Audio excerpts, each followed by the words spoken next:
Welcome back. Love Boat Project episode 36. I am Mike Robertson. Along with me, Mike Taylor. Mike, what is the hardest you've ever tried for an award? And was it harder than the people in this episode tried for awards this week? Much harder, actually. Much harder. Yeah, I wanted to be Employee of the Month when I was at Burger King as a kid, and it was this thing that eluded me, so it meant something. But any of those awards don't mean anything to me anymore. I'm reset on awards after this episode. Reset. Just an unbelievable amount of award chatter, both official and trying to earn awards. So. I've never, unless the trophy says me, should be, it was, man, boy, if you've enjoyed the Stubing bashing before today, or wherever you're listening, today's going to set a new standard, deservedly so. Not doing it for comic effect, but is egregious.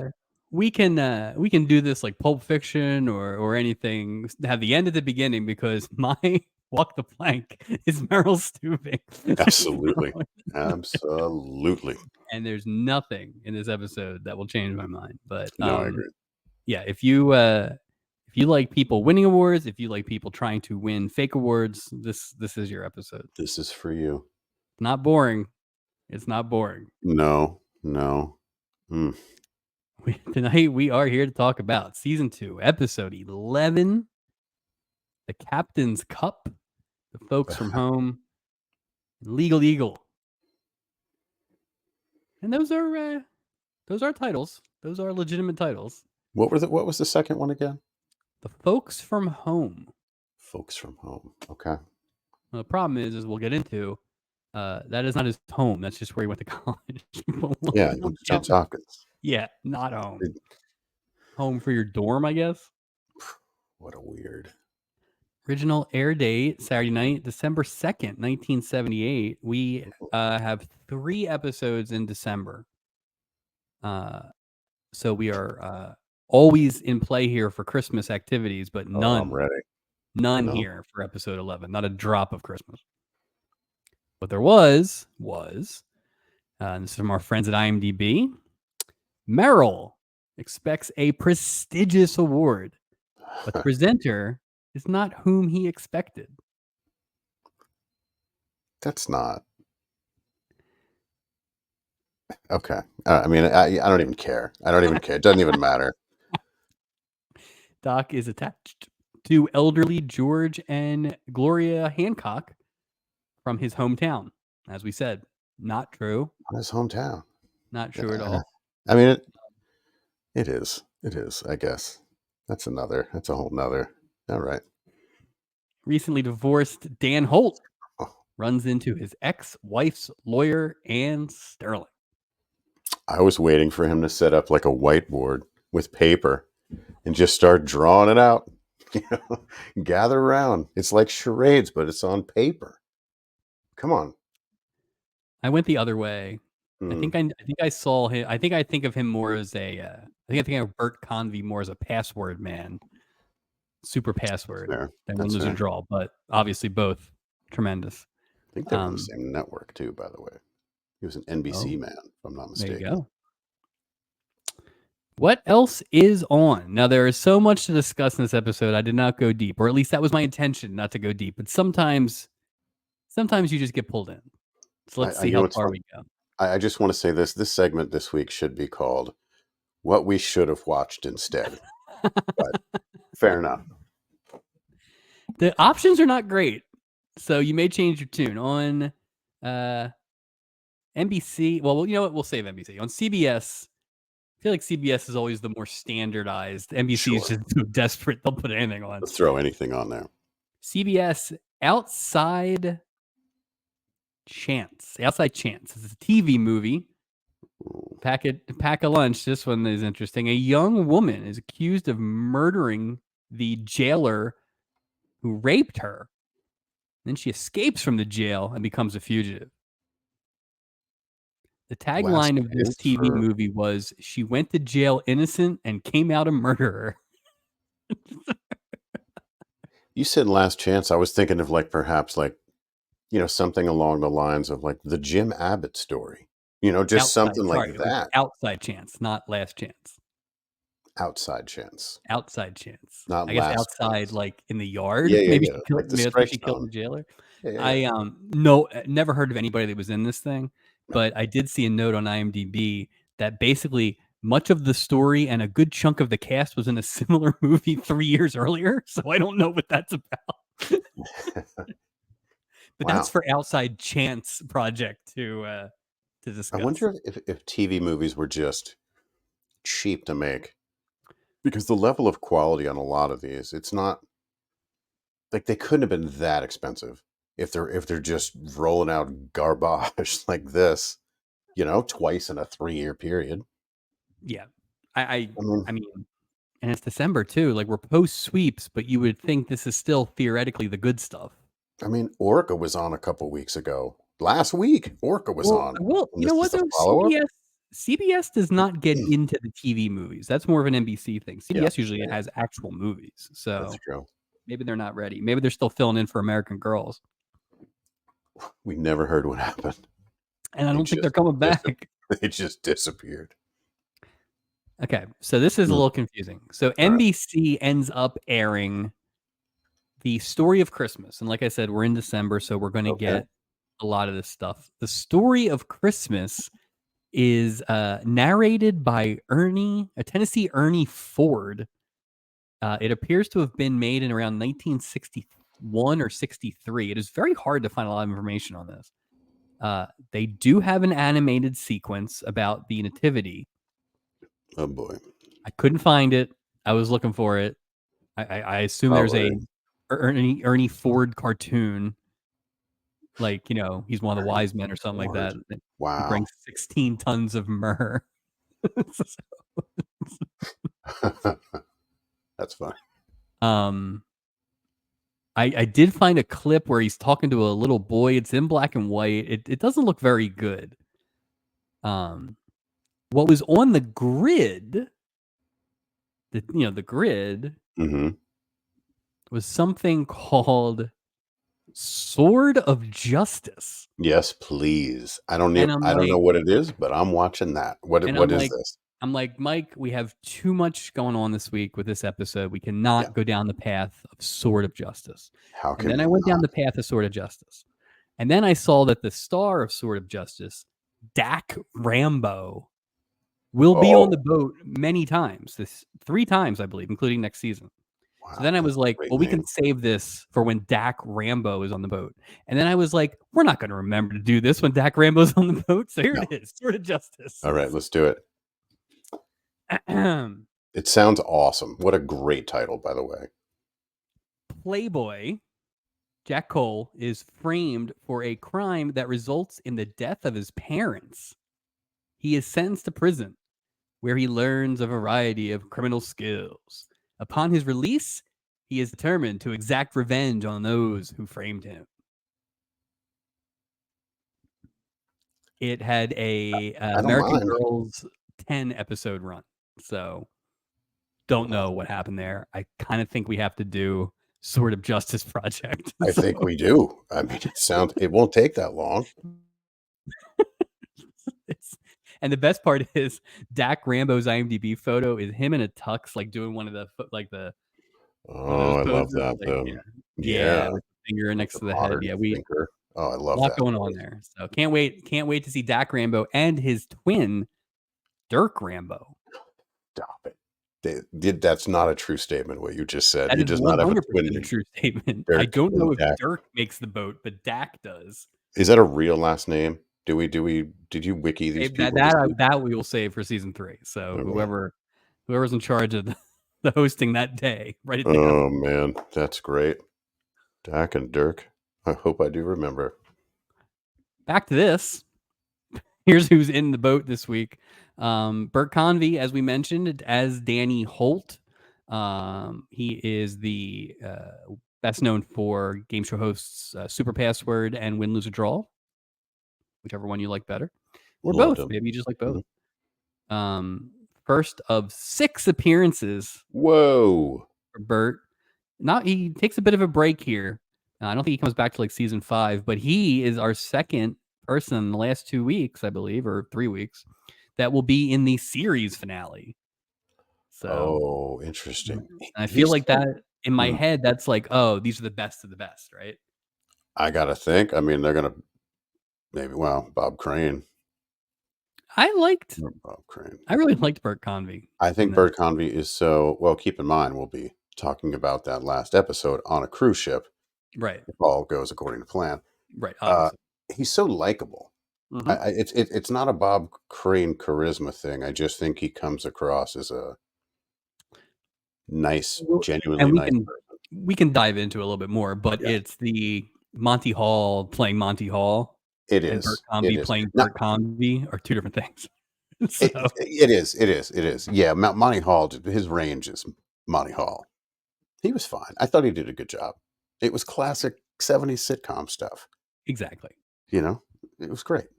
Speaking of range, about Pat Harrington as Hank Vosnick, or Vosnick, sorry. Man of 1,000 dialects, apparently. Is that Rich Little? You should hear his Nixon. So he was actually in the pilot that we have not done, the one that was like the TV movie. As a guest? As a guest. Maybe one of these days we'll go back and do those. There's a couple pilot ones. I believe there's one with like a whole different crew. I think Dick Van Patten is the doctor on one of them. Wow. It's wild. Yeah, I would. That might be fun to do. Florence Henderson's back, and we're not getting rid of her as Diane DiMarzo. I spelled DiMarzo about 50 different ways in my notes. I have her as Diane and Diana. I have her as Florence Henderson. I have her as Mrs. Brady. So it's hard to get past Florence Henderson. We talked about the Monty Hall thing. It's not the same thing, but I can't get past. Not even a Mrs. Brady. It's just she's such an iconic TV star that she's always Florence Henderson. And I always think of fried chicken because those Wesson commercials. I mean, she was certainly better than she was in her first appearance with the inner monologue, Shecky Green. Didn't she sing in her episode originally? She sang, it was the Christmas episode, actually. I can't believe they got her out of here without singing this week. Which actually, I do have a correction related to Miss Florence Henderson in the Stubbies last year. I believe it was about musical performance. Best song. Best musical performance, sorry. But I think I spoke that I said something to the effect of Loretta Swit and her obligatory musical number. Right. Which she didn't have. It was Florence Henderson. Oh my God. Because she sang everywhere else. And then she, but I bring that up because she did not sing in this episode. Well, luckily, I have not logged the nominations from last year yet. So crisis averted. So what we're saying is one time Stubby nominee. One-time Stubby nominee. Florence Henderson. Thank you. She will be in an episode every season except season 9. Can I guess? No. What? Guess what? She'll be in every. Florence Henderson. I thought you were onto somebody new. Okay, I was like, who? Jeanette Nolan? I don't know. Yeah. Yeah. Wait, how many more times did you say? Every season that we have left, except season 9, and she doubles up one of the years. Wow. So she will be eligible for the Iron Man award at one point. Yeah, no kidding. John McIntyre and Jeanette Nolan as George and Gloria Hancock. They are married in real life. They've been married for 55 years. No kidding. Did you recognize them? He looked familiar to me, but I don't know why he looked familiar to me. It was one of those. I will point it out when we get to it. Okay. I had a chill run down my spine while watching this episode. Him or her? Him, from a childhood memory, We will get into it when we get into it. All right. Spoiler. Lee Taylor Young was Anne Sterling. This is her only appearance. She's best known for being married to Ryan O'Neal at one point. Oh, I didn't know that. And also she was Charlton Heston's love interest in Soylent Green. Oh. I don't know if you know this, but Soylent Green is people. It's people. Yeah. Well, it's just weird because I'm thinking of the number one. It's gross. Yeah, and the age difference when you said that, like, she's way younger than Charlton Heston in She's very 1978 young. ish. She's like 33 in this, but they have her like very Weird. lawyered up. So yeah, they made her hair like they I think they purposely like trying to ugly her up a bit. Oh, I thought they were totally setting up for like take your hair down. One of these, so did I. That's everybody that gets a portal. Wow. Weird choices this week about who didn't. Not getting a portal is Cece Cameron, who plays Amber, and probably who had as many scenes as anybody in this. She was in every scene, which some of them didn't make any sense, and we can talk about that in a bit. Definitely one that didn't make sense. Yeah, but then it was she was all about it too. Like good Lord, she wasted no time. I think she passes Melissa Gilbert's mom as most egregious portal omission for the season. Absolutely. I think we had her as the initial. Just in time logged, screen time alone.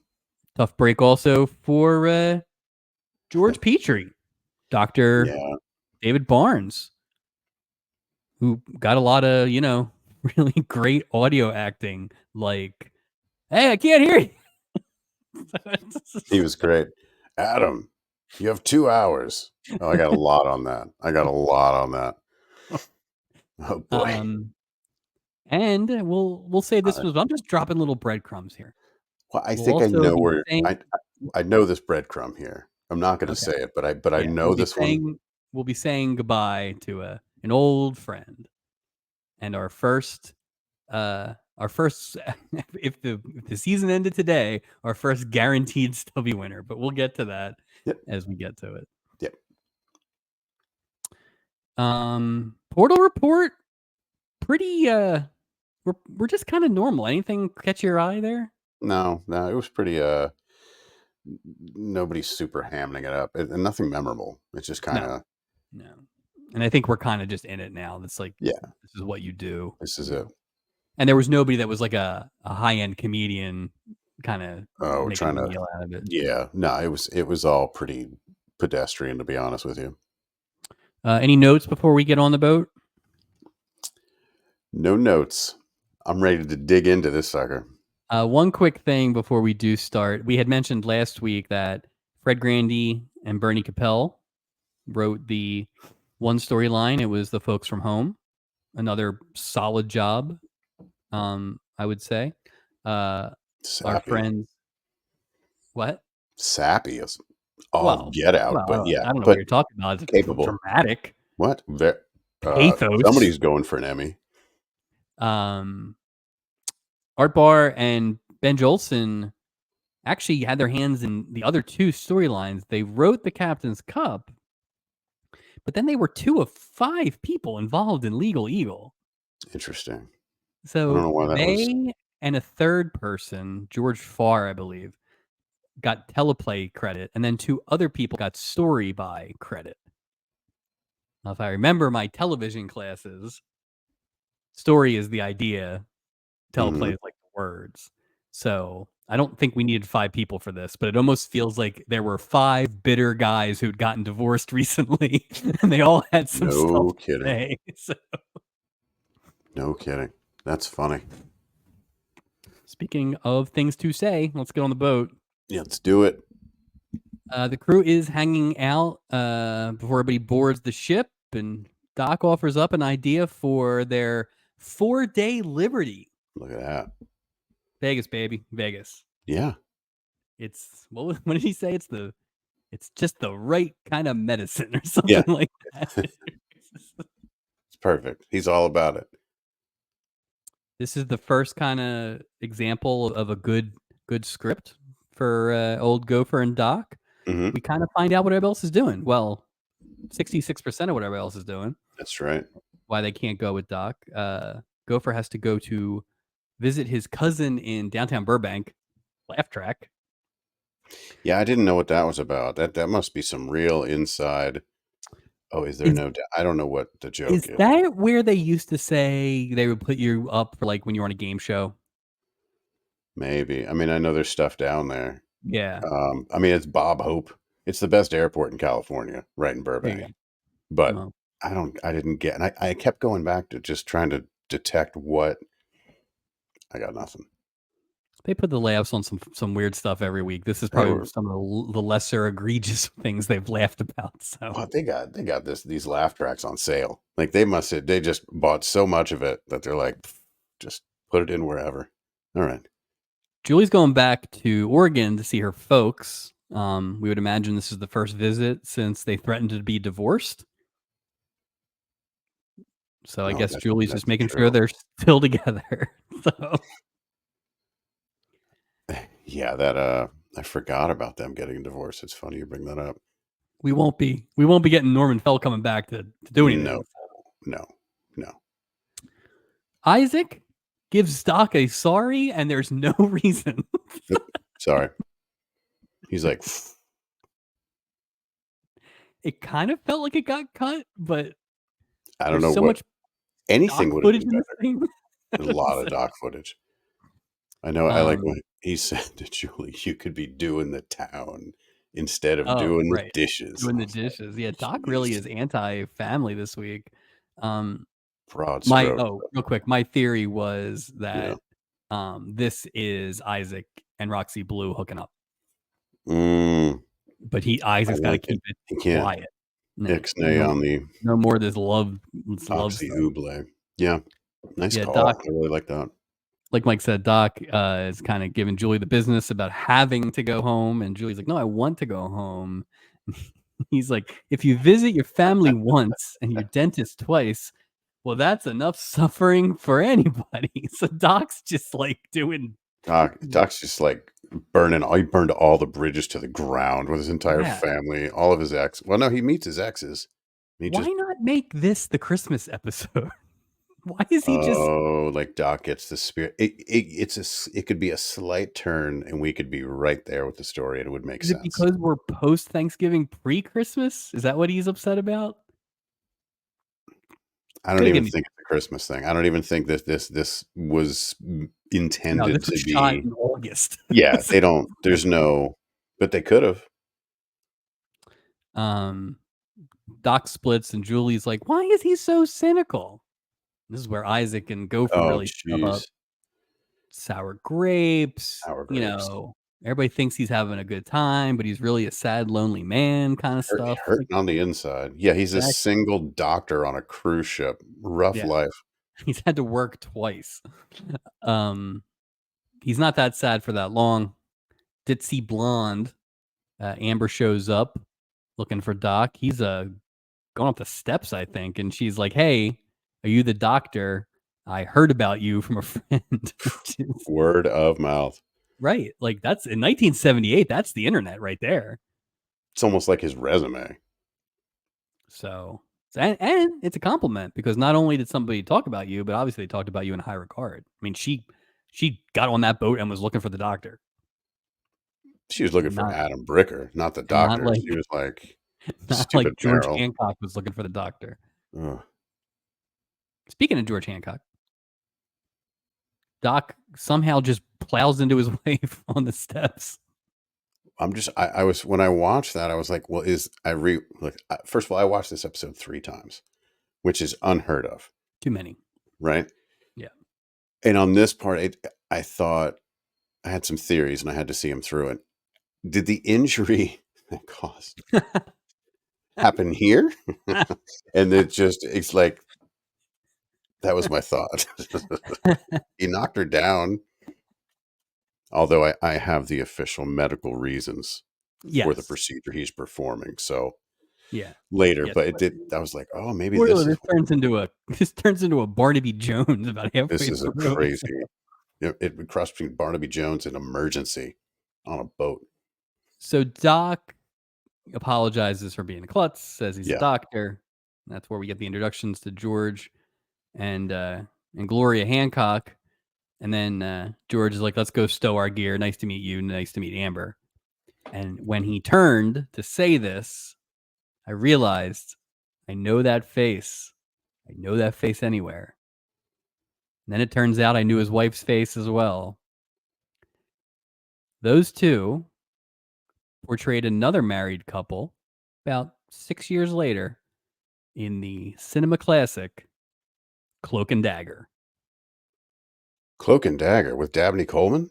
They are the villains who kidnap Henry Thomas. Oh, wow. I have not remember seen that movie. movie in a very long time. I am not swearing this is true. I am 90% sure they chloroform a child in that movie. They at least attempt to chloroform Wow. a child. Hey, So, well, interesting. different time. And interesting as well, we will see Dabney Coleman next episode. Ooh, Yeah. so close to a Cloak and Dagger prequel. Yeah. A Dabney Coleman and a McClanahan.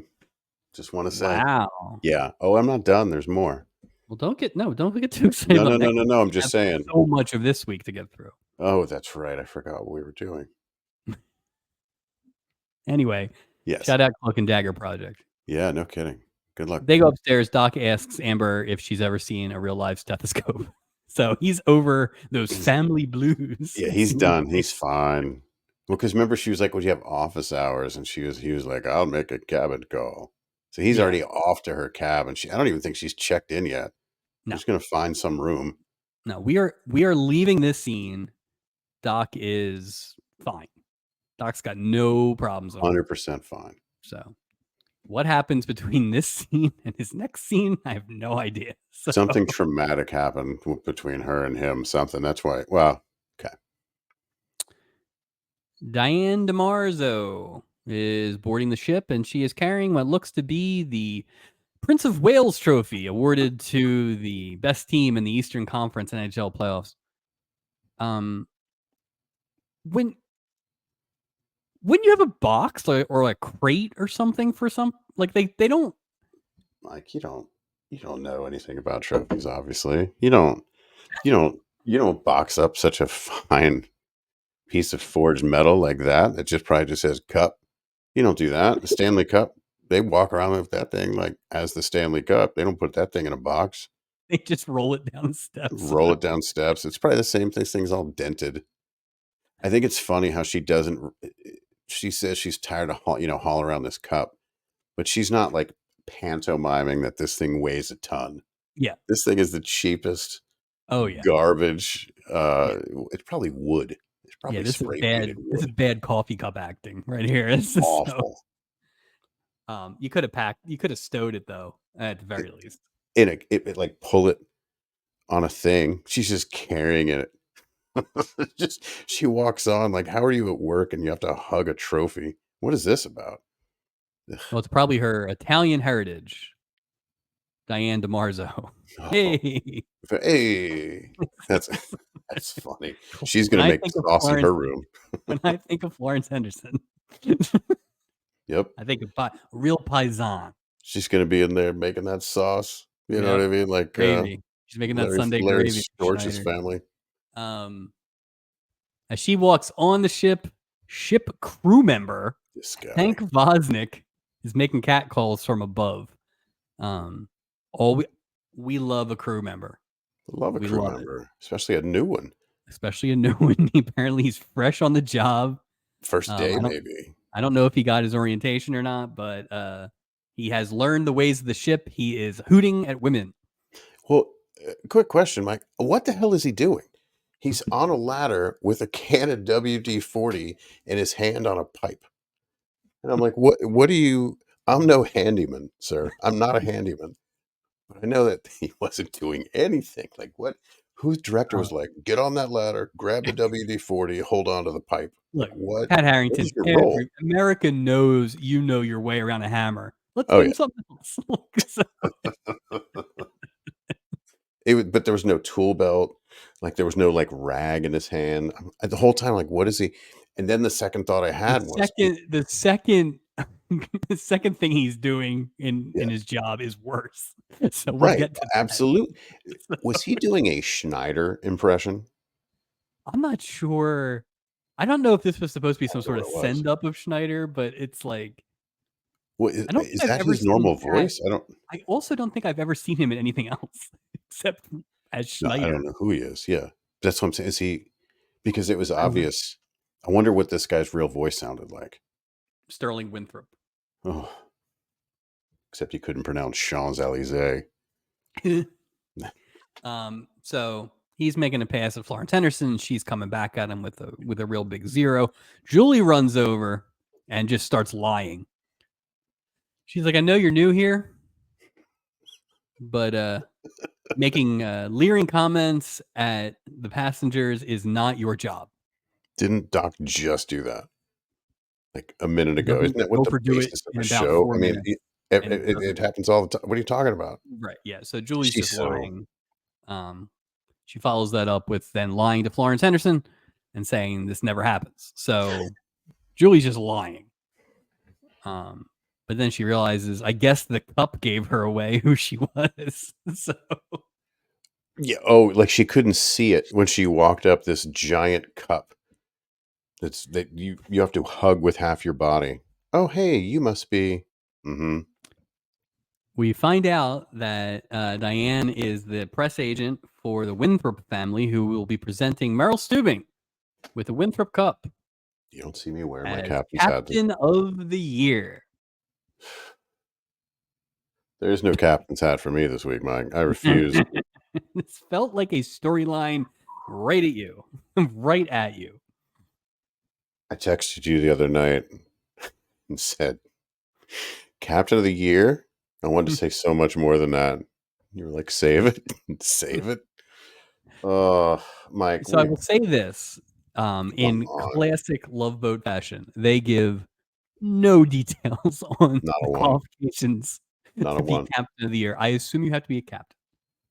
Um, we find out that Maybe. this is the 53rd time that this has been given out. They started giving it out in the 20s. If you do the math there, this is 1978, 53 years. That means they gave it out in Wow. like the late 20s. If you remember, the late 20s, a booming time for the country, and definitely a time that you want to be highlighting captains of fancy boats. So Well, no wonder the trophy's a hunk of crap. I mean, it was made back then. Nobody had any money. It's just like it's made of driftwood and silver spray paint. do you think it's Like like any who captain, like could be any Crunch, could be like Bobby kangaroo, Clark, could be like Buzz Aldrin, could be like could Captain be any Munnerlin. There's so many captains it could be. Iron Dragon. So That was going to go there. Well, it's just weird because look, I just don't understand what this is based on. There's no explanation. It's this rando mystery cup that's given to captains. Again, Crunch, Kangaroo, who knows, Munnerlin. It's just this was just begging for just one additional. yeah. The shipping line wants to. It could have been anything. Maybe that's specific to their shipping line. Just anything. And it's funny, in a couple things I read, like plot summary type things or whatever, people are doing that extra work and saying it's best captain in the princess line, but that's not been That's not what they say in the episode. right. So And they're inferring a lot. unless the Winthrops own the princess, why the hell would they give it exclusively to a commercial cruise liner? But if it was, they would have said it. Right. They would have said the best captain in the Pacific Fleet. Like it would have been one of those things, Which we know is not true. which we know is not true. Captain Norton's better. Way better, much better accent too. We don't know if he had an accent. I just assume he just looked like he had one. We never saw him. We saw the guy who said Captain Norton. Oh, that's right. Okay, he had an English accent. No, Oh, he it all could be the makes sense now. There you go. um Shockingly, Stubing overheard all this and ran down the steps because he was available. And he is very excited to, quote, get his hands on your cup.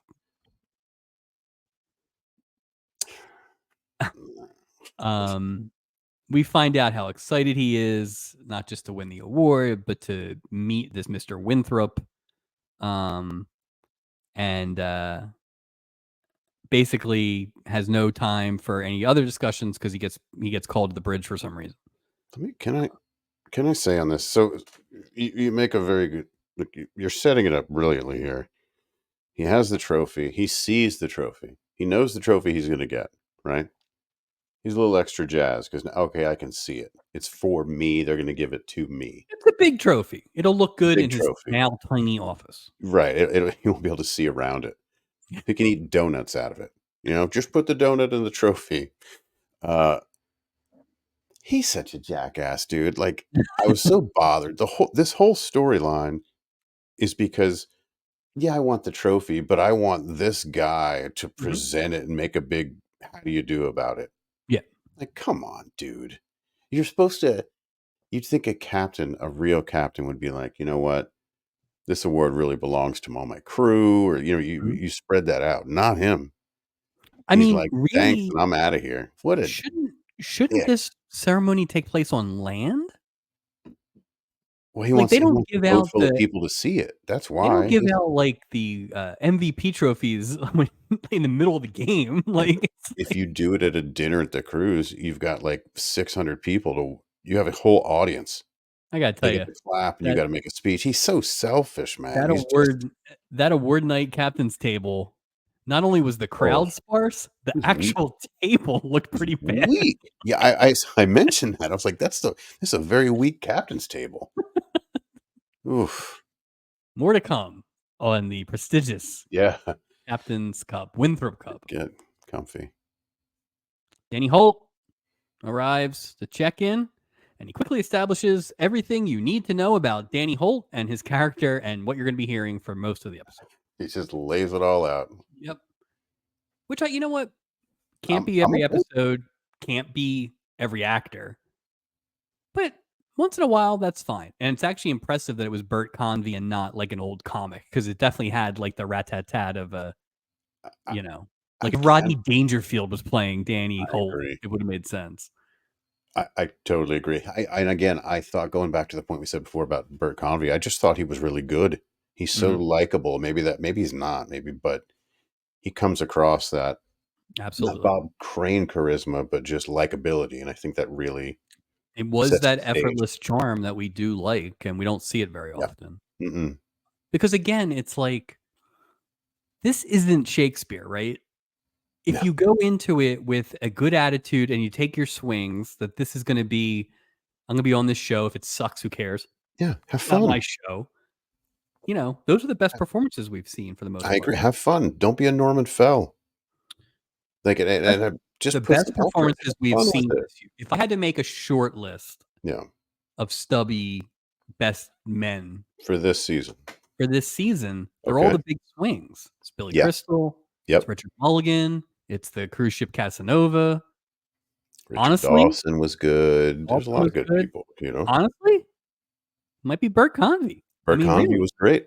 I think in this episode alone, I thought he definitely, and we can talk about who was. I thought he stood out as the best of everybody. Yeah, it's on a performance level. I agree. So yeah, he is divorced, and that's mainly his personality trait. He's been saving up for this trip since D-Day. Gopher's like World War II. He's like, no, my divorce. It's a lot of that. There was a funny line when he said that he's looking for single men, and he's like, to marry my wife. Gopher says, I'm single. And he says, thanks, pal. You're much too young to die. Yeah, that's funny. That was funny. That made me giggle. So great. He had me there. He had me right there. Yeah, that was funny. Weirdly, though, Bert Convy did not look behind him when he was leaving the check-in desk, because right behind him is Ann Sterling, attorney at law. Don't mess with her. Turns out Ann is here as part of the Bar Association group, which again, appreciate the little touches, guys. I appreciate the little touches, but then I wrote on here like they take Bar Association cruises. Is that a thing? Am I being nitpicky? It's a Or conference. it's It's a conference? conference. Fair enough. Yeah. That's not great, especially divorce lawyers. That works for me. Yeah, yeah. I just need something. It didn't take much. I just needed a little something to link it all up, but Yeah. I can go with that. Here we find out that Anne is a divorce attorney. That's how she paid for the cruise. The cruise is expensive this week. Was it more than what 600 and it's 1,500 pricier this divided week? by 6. So it's Whatever. whatever it was a couple It's weeks ago for poor Tony. $38. Yeah. Anne explains that nobody wins in a divorce except her. So we're kind of on the track here of what we're going to get for most of that plot line. Absolutely. We know where we're going. Interesting thing. What percent? Well, let me just do it this way. So I was curious because this is our first female attorney on the show. We've had several male attorneys. Yeah. So I was like, well, I guess maybe there weren't as many female attorneys back then as there are today. According to the National Bar Association, in 1960, about 3.5% were women of all attorneys. Wow. Okay. That doubled in 1970. Domestic or as a whole international? Just domestic? I assume domestic. I assume it's the American Bar Association. Okay. By 1970, kind of doubled that number. By 1980, so just a scant year after this episode, 37%. Wow. So there was a real boom in the 70s for female attorneys, and I think that is now reflected on the vote. Wonder what it is now. Oh, it's got to be close to 50-50, I would think. What I would think. Yeah. Interesting. It's something that I didn't really think about until I looked it up, but we probably, as we get to we only have 3 episodes. 2 after this, we have 2 more episodes, and then we're in 1979. So we're gonna start evolving into something as we get 1980s, closer here to we the come. 80s, right? Yeah. So things like that are gonna probably be more prominent. So absolutely. I like that. That's good. We followed up with, and I timed it, 36 seconds of stock footage. Dude, this was crazy. I expected, okay, ticker tape. Okay, long shot. Okay, helicopter shot. Like what? They're already trying to space things out. You know what? If you're gonna do this early, just cold open the show. Just do a cold open and then do the credits. Because it's so blatantly. I don't need to see the ship leave in stock footage. It's not the real ship. No, there's nothing. It adds 0 value. Yeah. Like you said a couple weeks ago, they're nicer stock footage videos, but I don't need more of them. No, God, no, I don't need more of those. Are we never getting the Heineken load again? I mean, I hope. We haven't had the sticks. We haven't seen the sticks in a while. So yeah, but we did get action stubing. We did get action stubing. We did get action stubing later on. All right. Doc is jumping rope, and what by now we have determined is the exercise room of the boat, which is just a stairwell. But this is where the joggers were, the pizza joggers were a couple weeks ago. That's right. This is where everybody jogs. That's where Wally and Alex were last week when they tried to accost Julie. Yeah. So I don't know why this tiny parcel of land is. I don't know. I think that's where the early morning ballet was taking place too. I think you're right. I think that's where Anson Williams was running when Julie tracked him down. Yeah. Where Stubing almost died. Right. It's the only flat land on the boat. I did notice something about here, and it was more like, so I see Doc working out, and I thought, did he get up and put those clothes on specifically to work out? Or did he go with the canary yellow polo shirt with the canary yellow short shorts and a belt and a watch and just happened to see a jump rope? Like what was the sequence there? Because if you went out like that to work out with, then workout clothes in 1978 were really odd. But we know people have workout clothes because here come the Hancocks in their workout clothes. Yeah, but they were workout pants. They had like normal. I mean, they weren't wearing shorts. Well, no.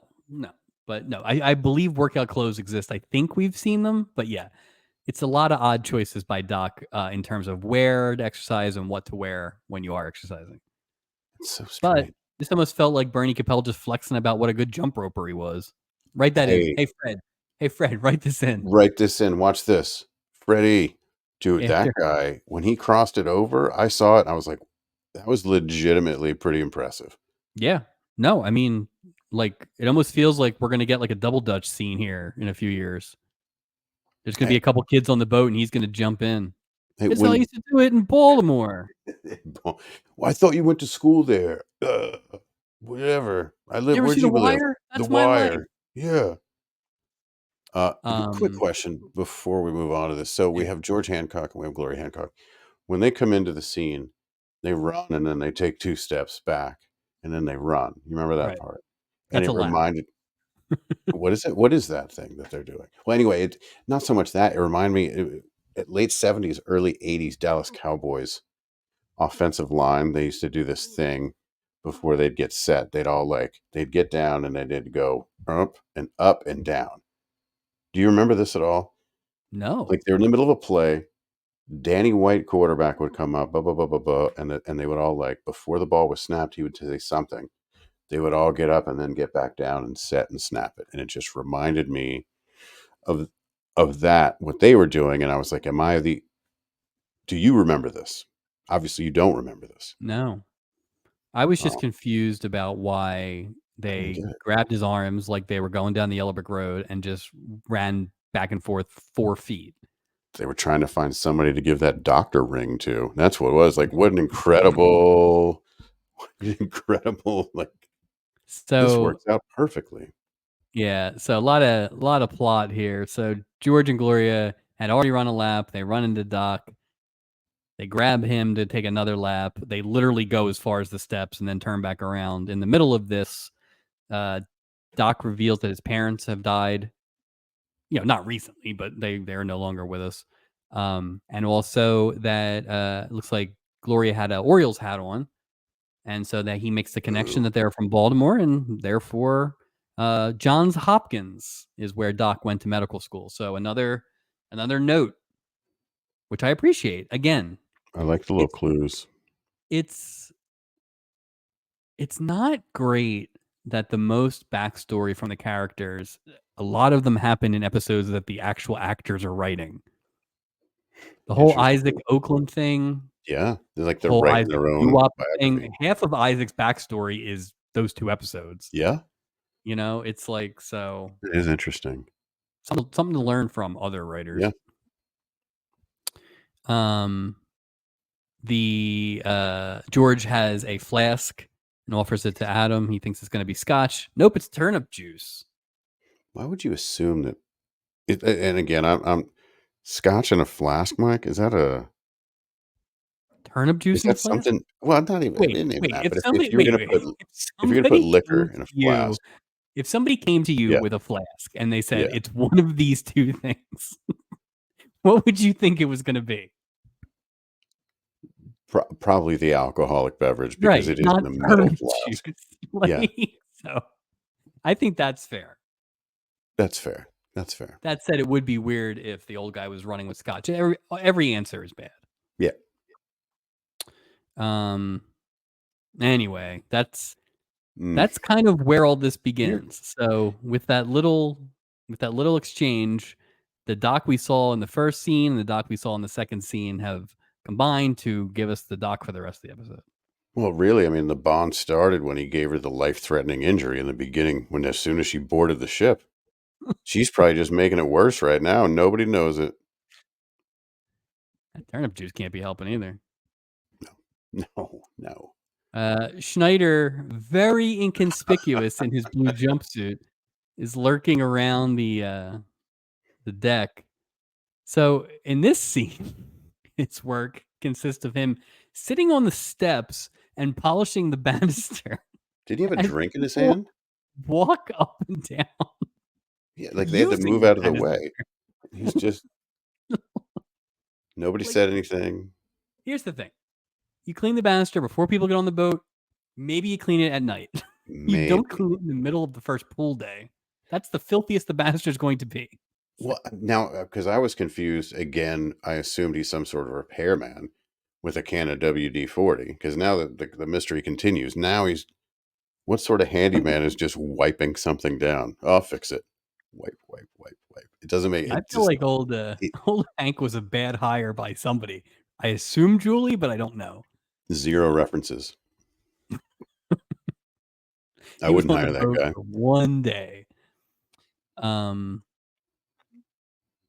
He's sitting on the thing or whatever. Steubing shows up and runs into Florence Henderson, who is trying to say something to Steubing, and he does this thing that he has done now at least 3 times this season. So this is a consistent character trait this season. So I'll give him that.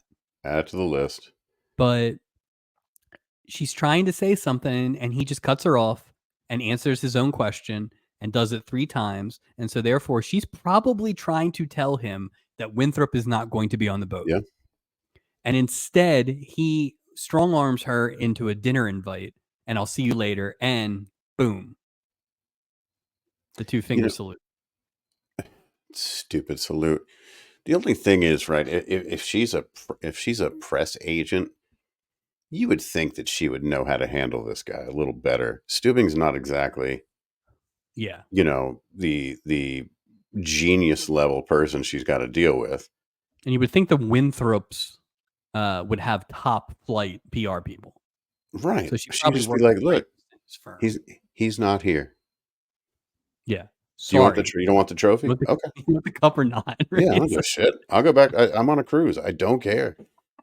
I don't care Yeah, even a little bit. at I'm all. not going to end up fucking Schneider. I'm gonna deal with this guy like borderline assaulting me for 30 hours, and then I'm just like, nah, bye-bye. And then I'm like, but I love it. It's so stupid. It just got off the rails so quick. This whole fucking episode is just one car crash after another. It's just Steubing does offer. He does say he's going to write a glowing review to her PR firm. Like, who's reading that? Like, oh look, it's a glowing review from the captain of a boat. he has just this air of self-importance, like an unearned because of his job. Like he's so just got So, this ego, man. as someone who has been saying for a while now that I don't care what they pick, just pick one. There are shades of a few episodes now where did you watch Frasier? Not Cheers, but Frasier. Was not a fan. Okay. I tried. So Frasier Crane, one of the great comedic TV characters of all time, had many layers, but one of his layers was this offended person at this. There's a great meme where it's like, I am wounded, and he's just so easily offended. And I think that's something that they've been doing here a little bit. Not every time, but I think it is something that he could live in, where it's like, it's a little bit of the Lussard, it's a little bit of the Inspector Gadget, but it's also this thing where he's just very self-righteous and very self-important. And all that stuff, the crew has to kind of work around it, but it doesn't really affect anything, right? Like, no lives were lost for this cup. It's just a a high degree of insecurity. Yeah. For someone in that role. Yeah. Like I just wouldn't expect it. And to go to these lengths again, like, oh, there's my trophy. I can't wait to have my trophy. There's my cup. Where's my presentation? Come to my dinner. It's all like he makes this whole cruise. There's one big ego stroke as far as this episode is concerned. But again, I can live with that as long as then we don't have to sit through 3 weeks of him talking about what a military vessel is and all this nonsense, right? I get that. You know what? Delusions of grandeur, Steubing. You can get me somewhere with that, right? A little bit, I think there's something secede, secede from the country, Steubing. Like, let's get a seaboard militia. I want that guy. Like, no, I'm with you. It's just not it doesn't fit. He's pompous, he's self-important, and he's Very always pompous. hungry. These are character traits I Always. can go with. And It's always about kinda food and meals. kinda disregards women, because that thing I said about him not listening, it's all women. Yeah.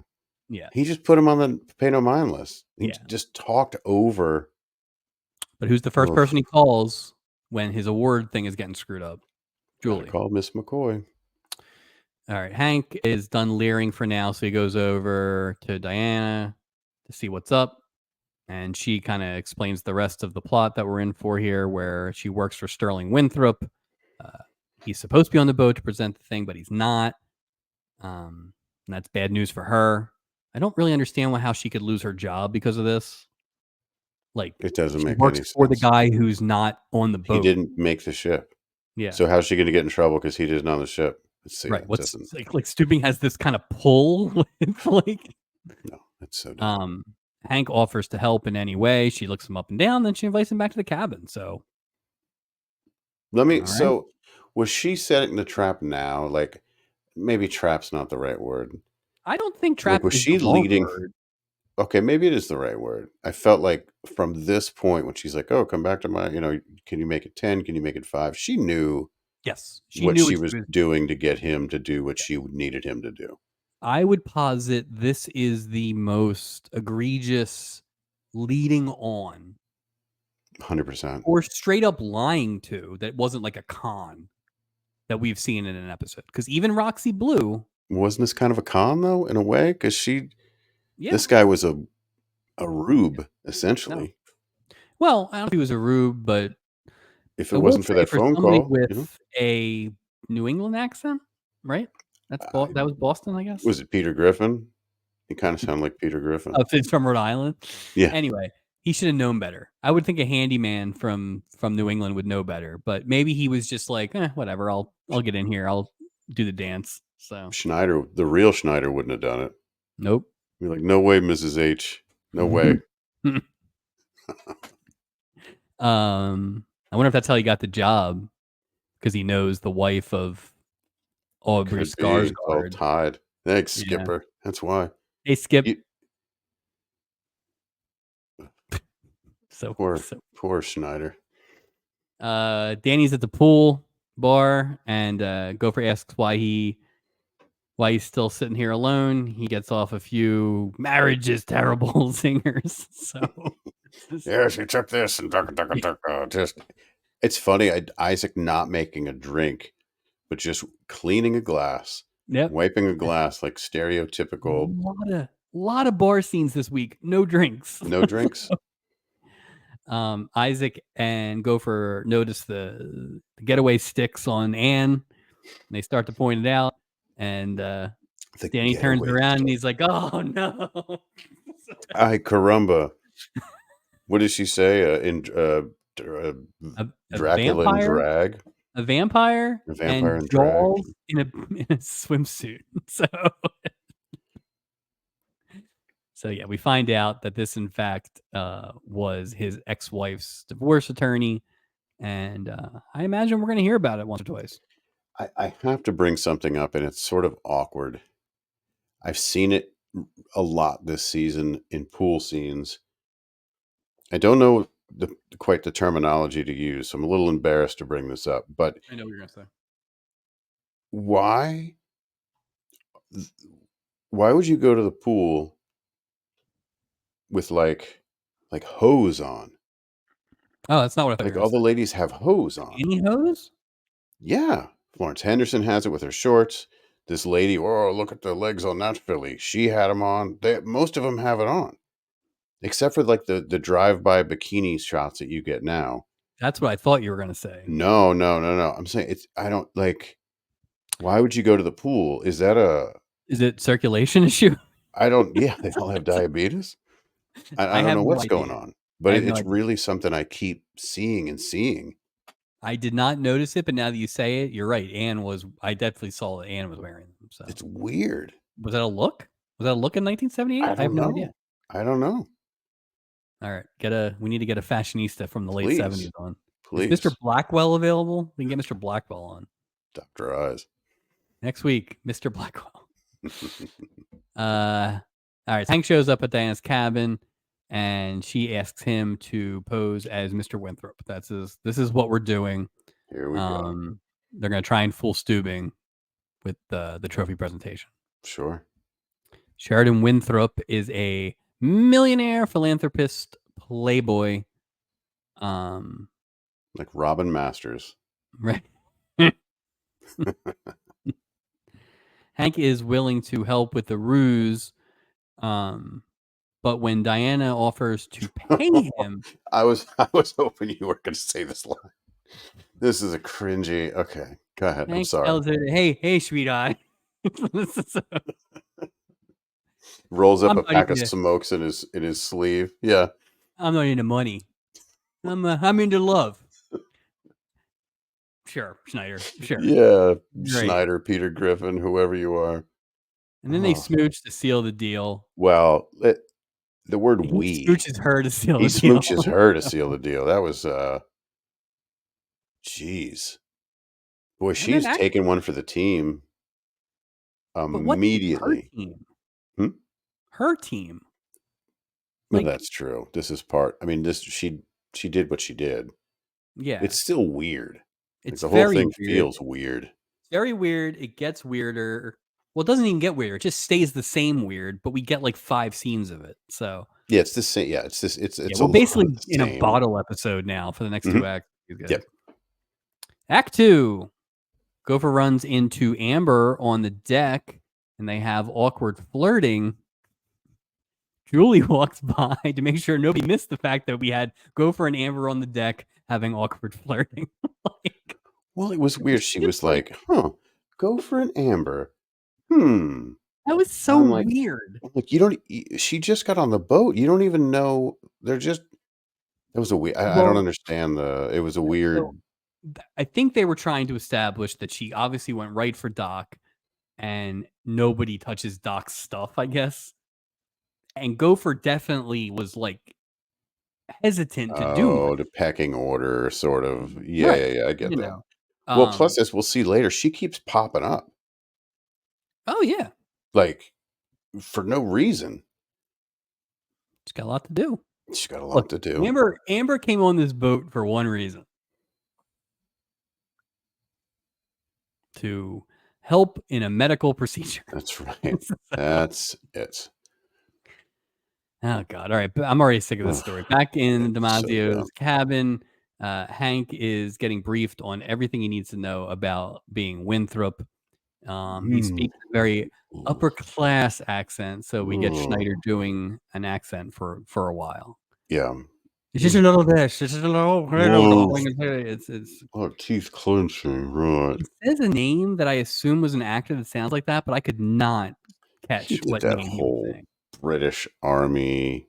Yeah. I think he used again, growing up, I watched a lot of British television, and I think he was a guy, not like a Benny Hill guy, not like that humor. But I think he had a show, and one of his characters was like this British Army guy, and that's why he did that whole salute thing. It's like, oh, I'd like to feel it, but why? It's like one of those things or something like that. It's just, it's a little obscure. Anyway, we get a lot of it. Too much of it. Yeah. Smash cut. It's dinner time. Bert Convey has an unexpected table mate. That's right. Dan Sterling. Who saw that? See that coming? No. What? Julie kind of botched that, but how would Julie know? There's not a form that says, "Are you anybody's ex-wife's attorneys?" Well, you got to figure Julie's in everybody else's beeswax. The Amber thing that go she. And the other thing too, if you notice in these scenes with Julie, she doesn't have a name tag on, and I know maybe that may seem a little like small to point out, but it's a little odd to me considering the men are in full uniform. They're working. I'm assuming she's working as well for this whole run of being outside, inside, black shirt, the white pants, no name tag at all. No ID, like showing she worked there. So I'm like, I just think it's odd. I don't think she wears it when she's wearing like a fancy cocktail dress or evening gown, but you are right. The black shirt, white pants, running out of the ballroom look. Yeah. Yeah, that is interesting. And she's doing work. Yeah. I don't know, just something to, Bert or Danny Holt takes this in great stride. Dracula in drag. It's like, and just keeps chipping at Danny, and he's not pleased, and this no. goes on for a while, and it's like it's probably a little too much, but the acting is so good or enjoyable that it doesn't bother me. I liked it because I think I just enjoyed seeing Bert Convey Yeah, irritated. So the more yeah. she did it in a comedic way, I thought he did a great job. So when she, This you're is one of clumsy. those. This is one of those, man. If this was a different actor, this would have been one of those. We would have been just, I don't care. I don't care. Yeah, Like, it could have been bad if it was like Captain Dave. Who was it? Captain Dan? yeah, Captain Captain Dave. Greg? Yeah, Captain Dave. Any Captain Dave just brooding. So, ugh, he's good at that. Just mad. But yeah, I agree. If it wasn't, I thought they had really good chemistry together too. speaking of Captain, the Captain's table is back. It's back a lot this week. Mm. Um, You see where he's sitting though. He's sitting at the head again. yeah, I did notice that. I actually went back to double check because I was like, well, I guess he's at the head, but the table's not as nice a table either. It's a So cheap table. It's like yeah, vinyl with covered. an ugly tablecloth. Oh, who are those other? Yeah, it's very ugly. Not very captain's like or Um, captain like. go go to hell, guy who toasts Stubing for the honor of sailing with the Captain of the Year. Who's Who are that you? guy? Yeah, shut it up. Shut it. That's why you weren't on the portholes, and that's why we don't even know who you are. Oh my Get out of here. god! I He's probably a think plant. Stubing put him there. He paid him to be there and to say that. This fragile ego. Stubing's mad though because he had to wait like 30 minutes for dinner. So waiting mad. for He's Then waiting for no catch Winthrop. up. They're out of catch up again. He's just having a rough night. I bet you So he eats like chicken tendies for dinner. Little chicken tenders, maybe a TV little dinner. dino bites. Like, He's got like the palate of like a 5-year-old. That's what I figured. Donut at 3, just lots of applesauce, chocolate milk. so when he gets toasted by this schmuck, he's like, "Well, it's not official till tomorrow night because that's how things work." Like, Yeah, what? he already saw that. Just give me the trophy. It's not the presidential inauguration. Like, you're not the Captain's Cup elect. Like you don't need a day lead up. Like just she Not should have come on real. the boat. It's not a real award. This playboy probably just picked you because he wanted to let his press agent have a boat ride Yeah, who knows? It's and find so love. And find he's love, not money. Love. unless maybe we look at it, maybe we spin it in a way to where maybe Stubing feels he'll never live up to Stubby. So maybe an award like this is more meaningful to him because Dude, it hopes it'll be meaningful to Stubby's got a Stubby. closet full of those babies. Stubby's won the same cup 52, Yeah, 48 years in a row. It says so Stubby, Stubby, Stubby, Stubby, Stubby. these awards are not named Merrills, you know. No, never. Um, Stubing is cranky because again he hasn't eaten and he's not getting enough attention. He calls Julie over to find out what's up with Winthrop. Julie fills him in that he likes the ladies. Likes the ladies. And this is kind of where I had the thought that Stubing this is the character they're going with for a little bit, which is that he's just like, well, I mean, he wouldn't rather have Clueless. dinner with me, and then he at least gets it. But then he sends Julie to go fetch Winthrop at the cabin. Yeah, he get it, or did the laugh track help him get that point across? Because if he got it, he wouldn't have sent her to go check on whoever. He's got a little earpiece. Yeah, just so selfish. He put so much effort into like the presentation of this cup that he does. This is day 2 of him trying to get his cup. It's It's like that just wedding planning he did for the Scarecrow. yeah. He just cares about the weirdest things. Doc is dining with the Hancocks, who are talking about how they kind of meet different people in their adventures, and they consider them family. They have a guy in Japan, and now they think that Adam can be their family on the high seas. I can pump the brakes here, weird people. I don't know what kind of cult you're trying to sign Adam Bricker to. This is too much. I just think they're getting kidneys on deck just in case. So. Just maybe she's woozy from the internal bleeding or something, but it just I just had a real problem with Medical this. emergency. Just we just want to drive the word family, family, family. Oh Like my contractually, God. they had to say So much family family. 35 times this episode. Amber's like snooze fest. So when Gopher shows up and he's like, I'm going dancing, Doc is like, go ahead.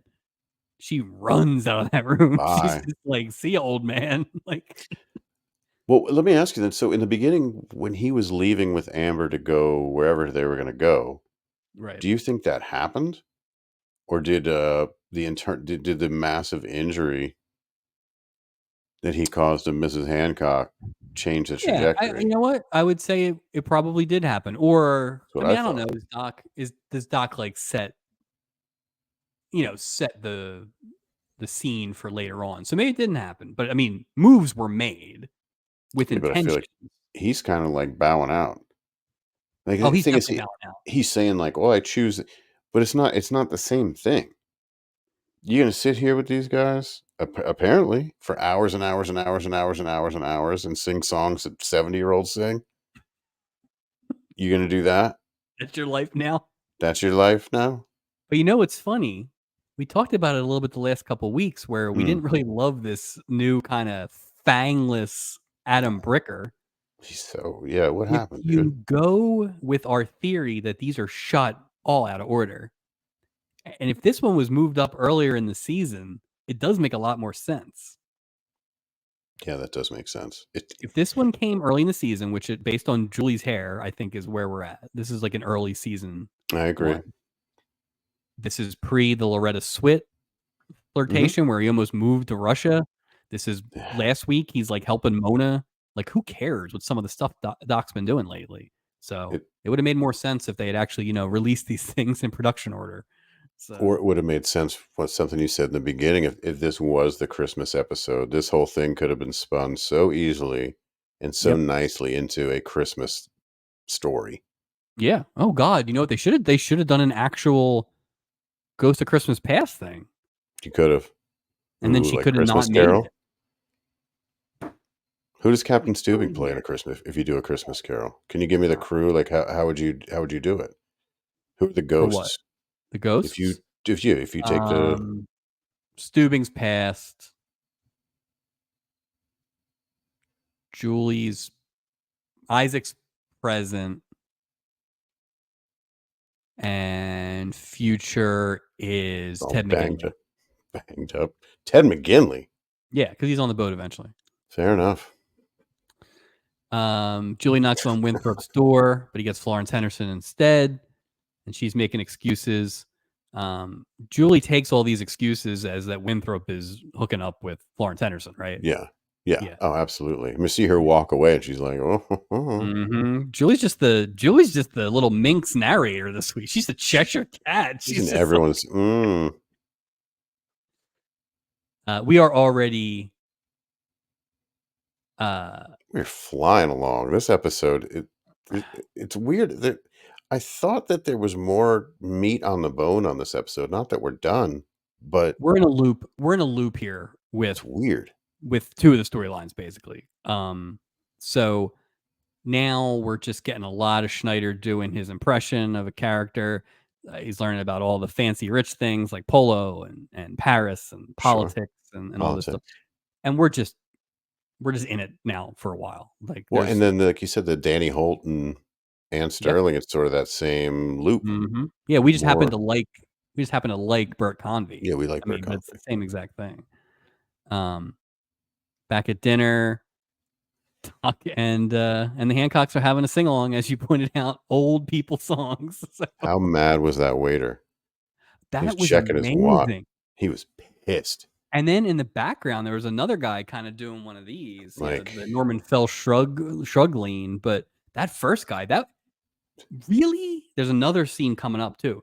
Really nice direction this week. Whoever directed it, way to go. I don't know if it was our friend Paul Stanley, but hello everybody.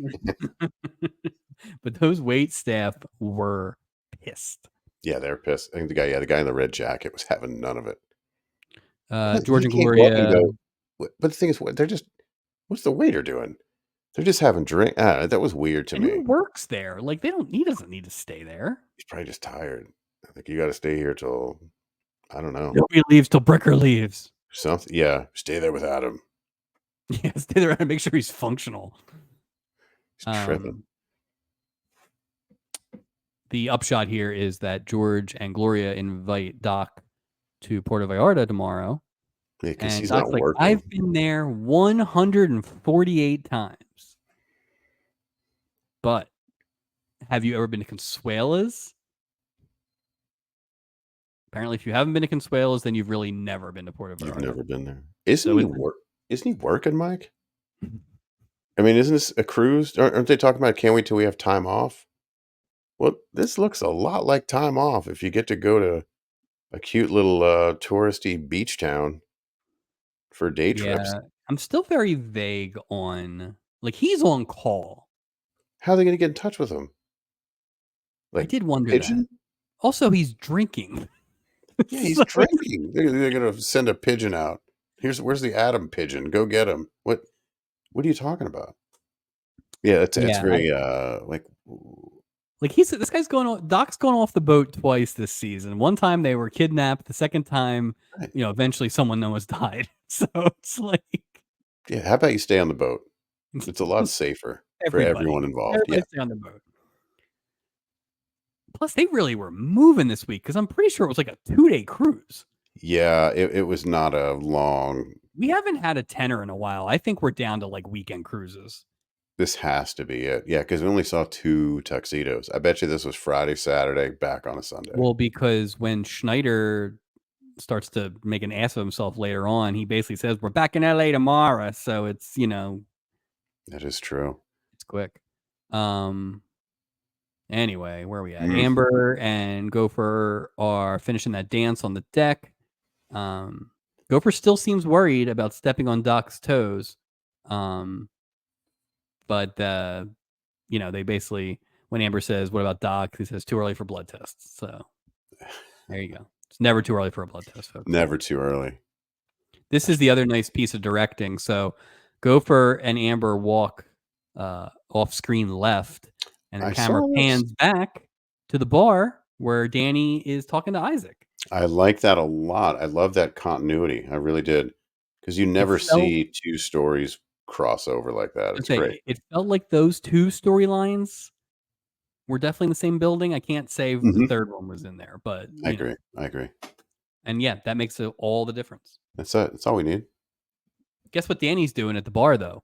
Complaining about Anne. So more of that drinking and complaining. Julie tries to apologize for the dinner snafu, but he's like, all women are ganging up on me. All you. You're all the worst. He's had it. Poor guy. Julie's offended by this. This turns into Isaac says that men get the short end of the stick on divorce. Julie says women get the short end of the stick on marriage. Yeah, we're in a loop. We're in a loop here too. We're in a loop. There we go. I did think it was. Sorry, I don't want to jump ahead. Go ahead. Yeah, you wouldn't want to miss Anna's gold. No, I don't want to miss anything. Danny asks Isaac if he's ever been married, and he gives one of those Mrs. Cody like, no, sir. So, Anne shows up out of nowhere, and she's got more daggers to throw at poor Danny Holt. Offers to buy him a drink, offers to dance. Danny's too bitter for any of this nonsense. Yeah, he wants none of you. So that's it. I thought it was funny that when Isaac pointed out that Doc had been to Danny, oh yeah, Doc's been married 4 times. And I'm like, wow, Isaac's a little loose with the information. It's a little TMI. And then he said, well, some men collect stamps. I was like, damn, Isaac, that's kind of... I thought that was a little much. Yeah. You're right, though. It is a little PHI right there. Yeah, I just don't think Isaac would have done that, but it is apparently he did.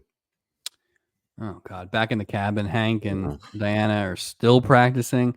Apparently, there's so much more practicing to do that they got to do another day of this. Why? You're trying to answer fool 3 the questions? dumbest captain. So So dumb. It's not even like you'd have to answer him. no, He's gonna be so dumbfounded, you're not gonna know the difference. we have a season and a half of this guy being fooled by some of the simplest things. So, Just like the roles of a captain. and the one thing that they did not take any time to plan for was the fact that Julie knows this guy is not Winthrop. So Yeah. Yeah, that was, yeah. anyway, Mm. because they need to work on this more, she says, get up first thing in the morning. Hank's like, I have a job. I have an actual job here. So we can't do that. She's like, well, we'll just stay here all night. And he's like, oh, absolutely. "Oh, sure you wanna sure." He's like, "Well, I gotta go back in the morning. I gotta wipe another banister. I gotta wipe the end of a banister while having a cold ginger ale." His Real railings tough are, job there, Schneider. railings are Real filthy. tough. You're getting paid to take a cruise and to wipe 2 inches of a banister. Or sit on a ladder with a can of WD-40 while holding a pipe. God, That's it. he's costing this boat so much money in, in cheeseburgers and pledge. And how did Steubing not know who he was? He doesn't know all of his Got crew. hired. I take the time to learn every guest on the ship, but you don't learn the crew? Just Captain of got the hired. year? He just got hired. Still. Listen, I know what you're saying. That's probably the Yeah. one. I'll give him a pass on that one. Yeah, I'll let it go. I'll let it go. Gopher is back at his cabin with Amber. He's still kind of sketchy about Doc. Big time. I don't know, getting pissed again. But so when Doc shows up, he just wants a camera for Puerto Vallarta pictures. And Makes sense.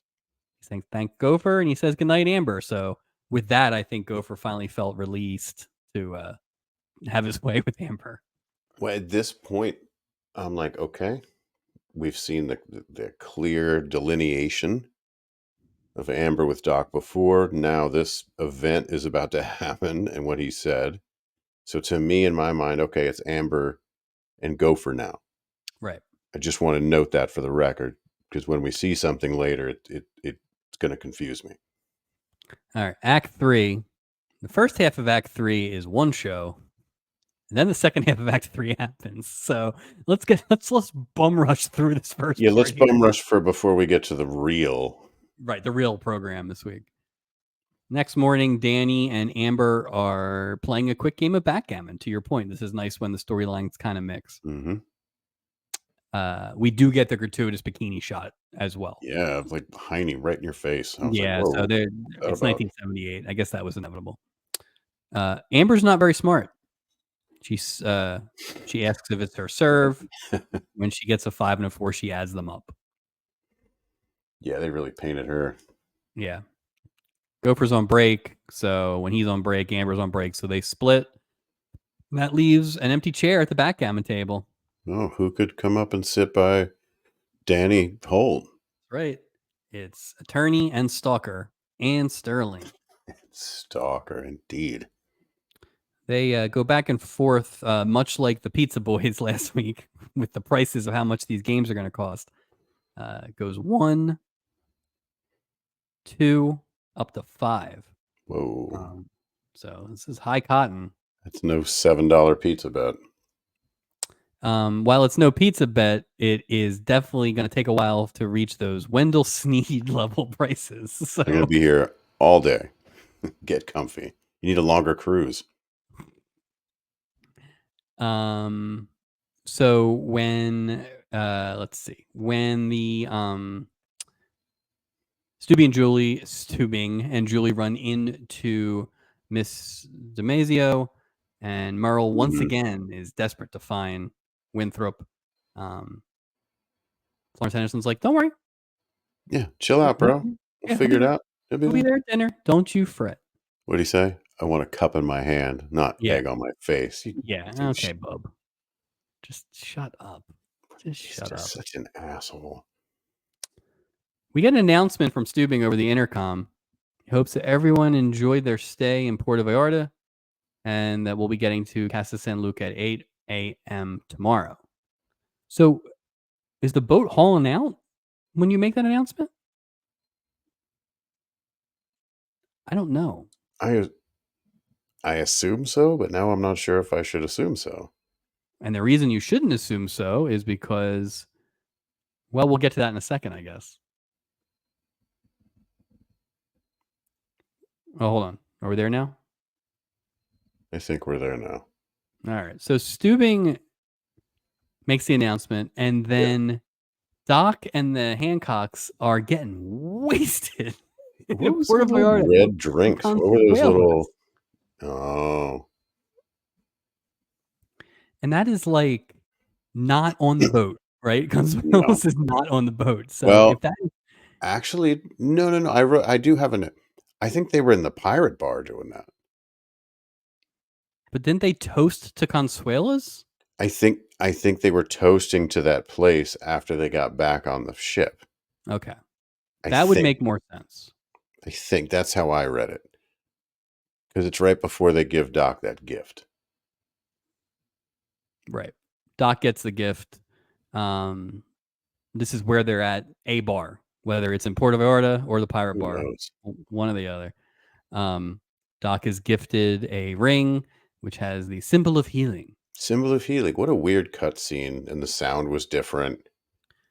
Yeah. Symbol of heal. Number, what kind of? They barely even know this guy. Brought to you Do by they know it? Johnson's. Do they know? Are they just trying to replace their own PCP that they just lost tragically? That's about Adam's height and has the same ring size. Like what? It's so weird. Like Yeah. they sought out to make a family member out of. It's culty, man. It's just culty. Well, and it's Here's your like they ring. seem to collect a quote unquote family member every trip, right? That's what I Which is was reading. weird. Depending on where they go, it's just like just go home. Stop it with the just go home and knock it off. Doc is Jeez. touched. It might be the Tecate. Just he's never wearing that stupid ring. Where's he gonna and then it looked like it was on his ring finger, like his wedding ring finger. I'm like, there's no way in hell Doc is putting a ring on that finger again. Bad So luck for those who's trying to heal if he's putting it on the ring finger. you better get it off of there. You're just gonna have to take it back if you have take it off if you have to do surgery, but I'm sure that's not gonna happen anytime soon on It's this night. ship. It's nighttime. It's showtime for Hank. Well, As here we Danny go. gives him a little pop quiz in front of the big ceremony. We do it in front of a mirror, as so many important conversations Mm-hmm. are had there. But when they kind of wrap it up, and Hank, I don't know, maybe jump the gun a little bit. It's just A like, little? hey, we're done this weird arrangement that I pretend to be a rich guy. Why don't we also go get married? Let's go get married. Let's go get Florence married. I don't even know your has first name. Florence Henderson has the proper reaction to this. This is Yeah, like, what exactly how the you should react. She's like, um, well, aside from that, what the hell was she wearing? What the hell? Like, she had a thing, and it's just bare here, and I'm like, "Mrs. Brady, like, put some clothes on, lady." I know you've been doing some weird working out, and you have abs and all. It was very odd. That whole thing was odd. yeah, It's just not plausible. no. Oh, we can get married. Like, wait a minute, this dude just wanted to hook up with her, and now all of a sudden, Well, he Mike, it's he not can't be about money, that it's dumb. about love. So Yeah, that's true. He doesn't care about money. You're right. Yeesh. love, love and banisters. Love and Bannisters and WD-40 and tall glasses of ginger ale. So Florence Henderson's like, yeah, when two people love each other, they should get married. But and Schneider eventually catches on, and he's like, Oh, I am the fool. I get it, Mrs. H. He's out of there. Oh, he's you know what? Rightfully so. She not that she let him on She let him that on. she wanted to get married. He allowed himself to be let on, but she definitely led him on. Yeah, So, yeah. Well, she asked him to spend the night, and all of a sudden he's taking it like that. You know, though he's dumb as a rock. That's why they had this is a charity job they gave him. This guy could only handle polishing part of the banister. He's dumb. He like Box O Rock's dumb. You gonna fall for that? Like you are too old, Schneider or Pat Harrington Jr. to fall for this nonsense. Come, where's I your love when pride? Like, where's I your love when the awareness? jig is up and he's on his way out the door and he's like, "Go ahead, get yourself another boy. Get yourself another sucker." He's just Oh, he's gonna be listening to the Celtics game somewhere on deck. Get away. Dave Cowens is the best. Poor guy. He doesn't need Dinner this. time.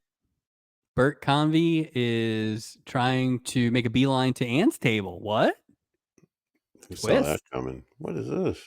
Gopher tries to stop him from himself, after Julie was like, don't let them sit together. But Danny's like, I got it. I'm going to go sit over here with this lady. So, shockingly, there's some more give and take with those There two. we go. More of the same. Bert Convy tries to give her a compliment about her dress, and she's like, yeah, you paid for it with your divorce. She's such an He at least goes. And the Robertson, not Robertson, but oh wow, that sounds terrible. Like the Smiths got my earrings. Yeah. The Turners got my bracelet. I was like, "Grr." I And mean, you I know get it. who She got the wasn't kidding. necklace? Hmm. The Fosters The got the Foster, necklace. like Gary Bananas. Oh, he wasn't married. He hates people with misses. That's I'm right. assuming it's Myrna and Ray Foster from episode 23. Ray Foster, of course, the guy who was chasing down his old hooker. Oh wow, So, good catch on that. yep. Wow, Oh, I caught that immediately. So, episode nicely 23, done. Chalice Full of Oranges. You should go back and Oh, put it all together. This is an intricately plotted series of television. We are having another captain's dinner, as we said. The attendance is sparse. The table is garbage. that is the worst. Like you wouldn't even play cards at that table. That is such a No, piece of garbage. It really is shocking. it looks like the award ceremony at your clubhouse for your little league team. Oh, Come on, Stewie. the VFW have much better tables than this nonsense. It's really, really sad. The Hancocks stop by to let the captain know that they're going to be a little late because they're going to go have a nice moonlight stroll, maybe a couple of laps. No danger there. We'll see you guys later for dinner. Anything happening there? Especially if they run all the time. They should be able to Yeah. walk. Well, they're healthy people. Julie asks Steubing if he prepared any remarks, and of course he pulls out like 50 pages of loose leaf paper. Hey, why is Doc at the table with Amber? So I knew you were going there. Do you think it's that thing where they booked it originally? Oh, I can get you to sit at the captain's table. Is that Right. how he's baiting the hook on that? Right. Well, can I Or still is it go to that the thing where table? it's like they are really desperate for people to sit at the captain's table? No I didn't kidding. see that guy who toasted from the other dinner. He's So out. We never saw him again. Get out of here. too much. Just It was too odd. much, guy. What Came a on too strong. overall I just did a think that was lame. odd. Yeah, I was like, what are you doing? There's other people. I They tried guess to the put only her thing I in, can think is if Doc or if Gopher's working. but again, just like you said at the beginning of this episode, she deserved a portal. Oh my God, yes. Yeah, it's going to be hard. It's going to be. My guess is the only person that gets screwed like this more will be a child actor in terms of quantity of I get story, that. right? I get that. Kind of like the Joanna Kearns treatment last season. Yeah. Pre-portal. But yeah. Florence Henderson shows up. And she asks Steubing if they can talk, and he's like, "Yeah, after the ceremony." Like, what, dude? She's in charge of the ceremony. Like, He's like, after me, after me. What a douche. I don't know what her plan was because when he is willing to talk, she just hymns and hymns and haws and haws. Well, that's why. Maybe he's like, I don't have time. I'm a sea captain, damn it. Like, Of the spit it year. out. Of the year. Thank you. But luckily for Florence Henderson, Gopher is up at the mic, and he's introducing Sterling Winthrop to present the Winthrop Cup to Captain Merrill Stubing for being the Captain of the Year. What is he expecting? Like, what grand presentation is he, like, pyro? You know, like, what is he expecting to happen other than, "Here's the cup." Like, when I got, like, an award in 8th grade for something at graduation, right? They, like, or high school even, they, like, Yeah, say 3 sentences about you. yeah. That's about as much as you're gonna get. The That's award it. is the award, right? Right, So like, it speaks for itself. right. If anything, this Winthrop good for Winthrop going to Copenhagen. Like, this would have been a waste of his time. Well, think about it, right? So Stubing's in a dining room for people that are on a cruise to get away from their hectic lives or a break from the norm. And these people are gonna be sitting in here having a nice dinner, all dressed up, and they're gonna have to hear, number 1, this extended presentation by some rich pompous dude. And then after that, then you gotta listen to Stubing's, like, no one cares about the audience Mm-mm. at all. Meaning, like, Stubing is ready to give this speech to people that they're gonna be like, "Shut up. Shut Who up. are you? I Nobody, don't who are you care. talking to? Like, we don't Right. even know you." Right. Which is why this should have been held at a corporate office retreat. Just mail him that stupid trophy. That's what I would do. How did the trophy get down to Gopher? It's a good question. I It was my in her assumption was, room like, she brought it down. just to Oh, give it to him. Was she just gonna like, no. here's your You're trophy? you're right, because she was about to fess up that he's not there. Well, But why he didn't still she could just have bring the taken the trophy to the trophy. table? He's still right. And Was Schneider it a didn't have trophy? it when he left. No. Did he break in? Some holes here, some holes. Anyway, Stubing's so dumb. He's just an And idiot. so he's buying all the Hank shtick. Oh, Like there's no way this wasn't going to work. There's yeah, only one thing that could have kept them from only working. one. Shipped ashore. Shipped ashore. Here's Isaac. He's got a phone call, and guess who's on the other line? Mr. Winthrop. This is exactly what happened with the Stockdales. Why couldn't they just say, "No, I'm Winthrop Jr. That's my father," or it's a They different they Winthrop? didn't practice. They didn't They pray. didn't Oh, he practice. didn't. Schneider didn't. He's not a smart man. They didn't tell him He's to not say an that. improv star. Yeah, The bigger problem, as we said, and there is a 3-second glance, is Julie knows that this isn't Winthrop because she hired him probably. mm-hmm. She looks at Florence Henderson. Florence Henderson basically gives her a shut Like, up. yeah, shut your mouth. Don't say So, anything. and that was their plan for handling that. Anyway, this starts to break down pretty quickly. Stubing, now he needs Julie, Yeah, of course. asks her to come over and explain it. Julie explains that Hank actually is just a member of the crew. Hey, Skip, how you doing? Hey, Skipper. Well, turns out he's not a member of the crew anymore. You're Not fired. anymore. so, God, that's so is so that the quickest. third crew member he's fired? Well, remember he fired Gopher. Fired Gopher, and he fired the lady who was going after Julie's job. Fired the one going after Julie's job. You're right. He threatened Bob Crane a bunch of times, but he didn't fire him. He didn't fire. Yeah, Teddy did not get canned. He couldn't fire Chef Borgia. Well, let me ask. What about his nephew?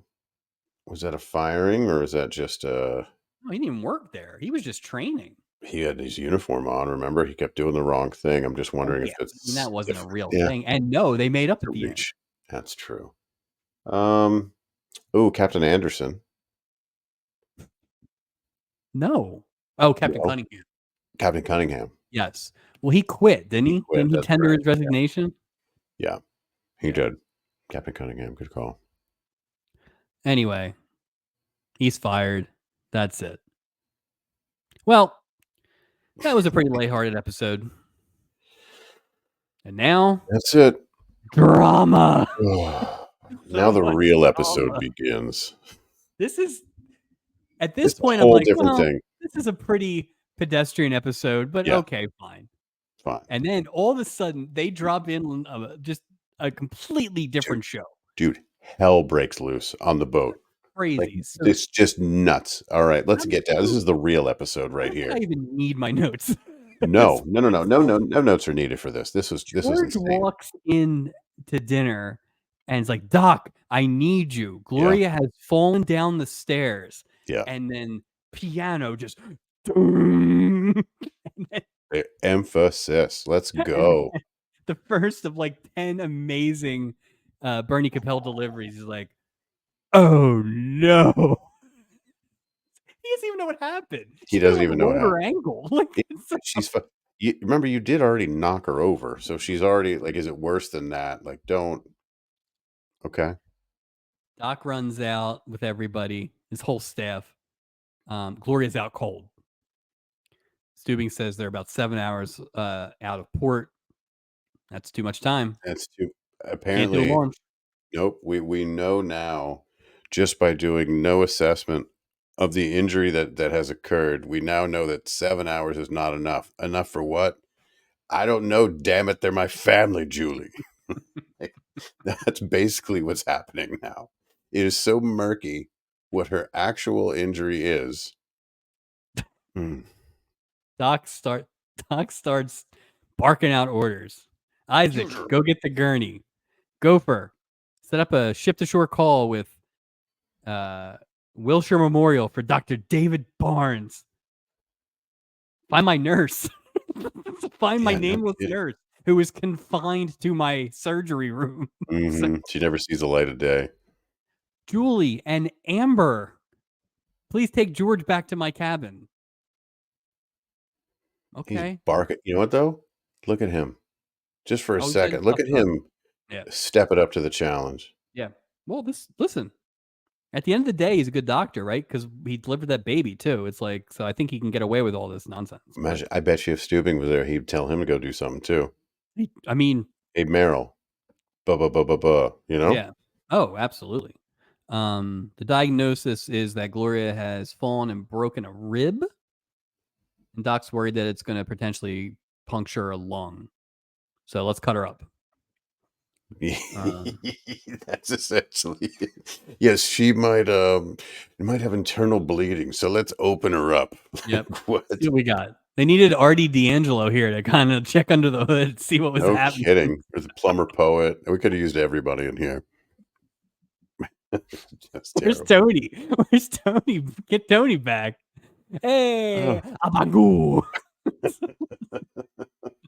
It's so funny to me because it was like all of a sudden, right? The entire like the entire show shifted very quickly. To a show that this has never been. This has never been this show. Never been this show. But again, I go back to the injury. I'm so baffled. And at this point, this is the very first episode of The Love Boat that's ever happened where Mrs. Taylor took an interest. At this point of the episode, Oh no. she starts paying attention. She said, "What is going on?" And I go, "She fell down the stairs and he's got to do emergency surgery." And she's like, "Why?" And I'm like, "Because there's probably internal bleeding and we only have 7 hours." She was like, "So they're just going to cut her open now?" And I go, "Yup." Yes, they are. They couldn't have given her like a little gash on her head or a little blood trickling out or whatever. Concussion. Yeah, No, you just we a little bit of seen blood or her blood coming out bleed. of the ear, And or she just fell down the something. steps. Stop it. Whatever. No blood anywhere. No ripped clothing. No, like, you don't see a bruise. You don't see a paper cut. But all right. George is worried. George is not taking this great. Doc Yeah, just, tries to assure him that she'll be fine. Everything will be fine. I promise. And then Julie has decided now is the time to speak up. She's like, Doc, you can't make those kind of promises. I've been like, shut your hole, Julie. I'm a doctor, damn it. I'm saving lives. Get out of here. Basically. Oh, And my Lord. family. And then Isaac, That's right. not super fast with the gurney. Where's the Isaac of the damn gurney? He's just like, Commercial. Meryl, give me my scotch. You, give me my liquor. Amazing. It's Where's this guy every week? It's those two, oh God, and where's Isaac with the gurney are the second and third best line deliveries. The third is coming up in Act 4. I want to see a series called Doc Boat I want this to happen every week. Oh no, Somebody needs. this is called Bricker. Ooh. Bricker. Ooh, I see what you're saying. Yeah. Yeah. I could see that. Performing Mhm. unnecessary surgeries 33 weeks of the year. Sign a consent form or else. Did you get the consent form? There's no time. Oh, I don't want to just bother her husband. bother her husband. We Anyway, need emergency surgery. Where's the consent form? Damn you and your admin brain. Just so funny. All right. we open up Act 4 with a ship-to-shore call. Pacific Princess calling Wilshire Memorial. Again, they say it. So It's exciting. who's making this call? That's I know right. who's making the call. It's the radio officer. He's back. Since saving him and Isaac basically saved this entire boat in the season premiere. He does not stand up, so I was not sure if it was him because, as you know, he's very tall. One of my favorite actors, Chris Capon. Yes, and Chris Caven. This is his last episode. He will not be back with us, so I guess Doc was like, "Nope, you can't get me a direct line. You're out." Well, they ripped all the radios out of the Pacific Princess in 1979, so they didn't really need them. But he is now officially the first candidate for the Iron Man Award as someone who appears on multiple episodes. So, Yep. Good for good you. luck to you. Good luck, radio officer. Yes. They do get a hold of Dr. Barnes, who asks Doc if he's looking for his little black book. It's always, what the hell are you calling me for? There's no time yes, now. I am, but I there's mean, no time yes, yet. but no, not now. That is our first little black book reference. Yeah. Which is hysterical because, like, that was just such a go-to. Like, Cheers built entire episodes around the Sam Ted Malone's Danson. black book. Yeah. You know, so I feel like we're going to hear a lot more about little black books. You kids don't know. You don't know. That's before I used to have slips of everything. paper in a box in my dresser. So, Oh, yeah. Yeah. It's when people wrote notes and folded them and gave you right. notes. All right, they get a hold of Barnes once he's done offering up his ladies to Doc. They get to business. Basically, Doc wants assistance on Gloria's surgery. He kind of wants him to sketch it out and walk me through every step. But before we do that, damn it, have you gotten that consent form? Asked Dr. Barnes. It's so funny. Wait, Adam. Like, we don't have time. So Wilshire Memorial must have gotten busted for just doing random surgeries. I'm surprised. I'm sure they had like a HIPAA. This is pre-HIPAA. Like, we protect your information here at Wilshire. Like, as a commercial for this, because that was weird. Well, you know what? We'll get to the the boat safety procedures. We'll get to that in a little bit because I do have a question about that. But Barnes, the one piece of information that he does get, that spleen's got to come out now. That's Basically, it sounds like you got about 2 hours, and that baby's gonna just explode. Sure. You can live without a spleen.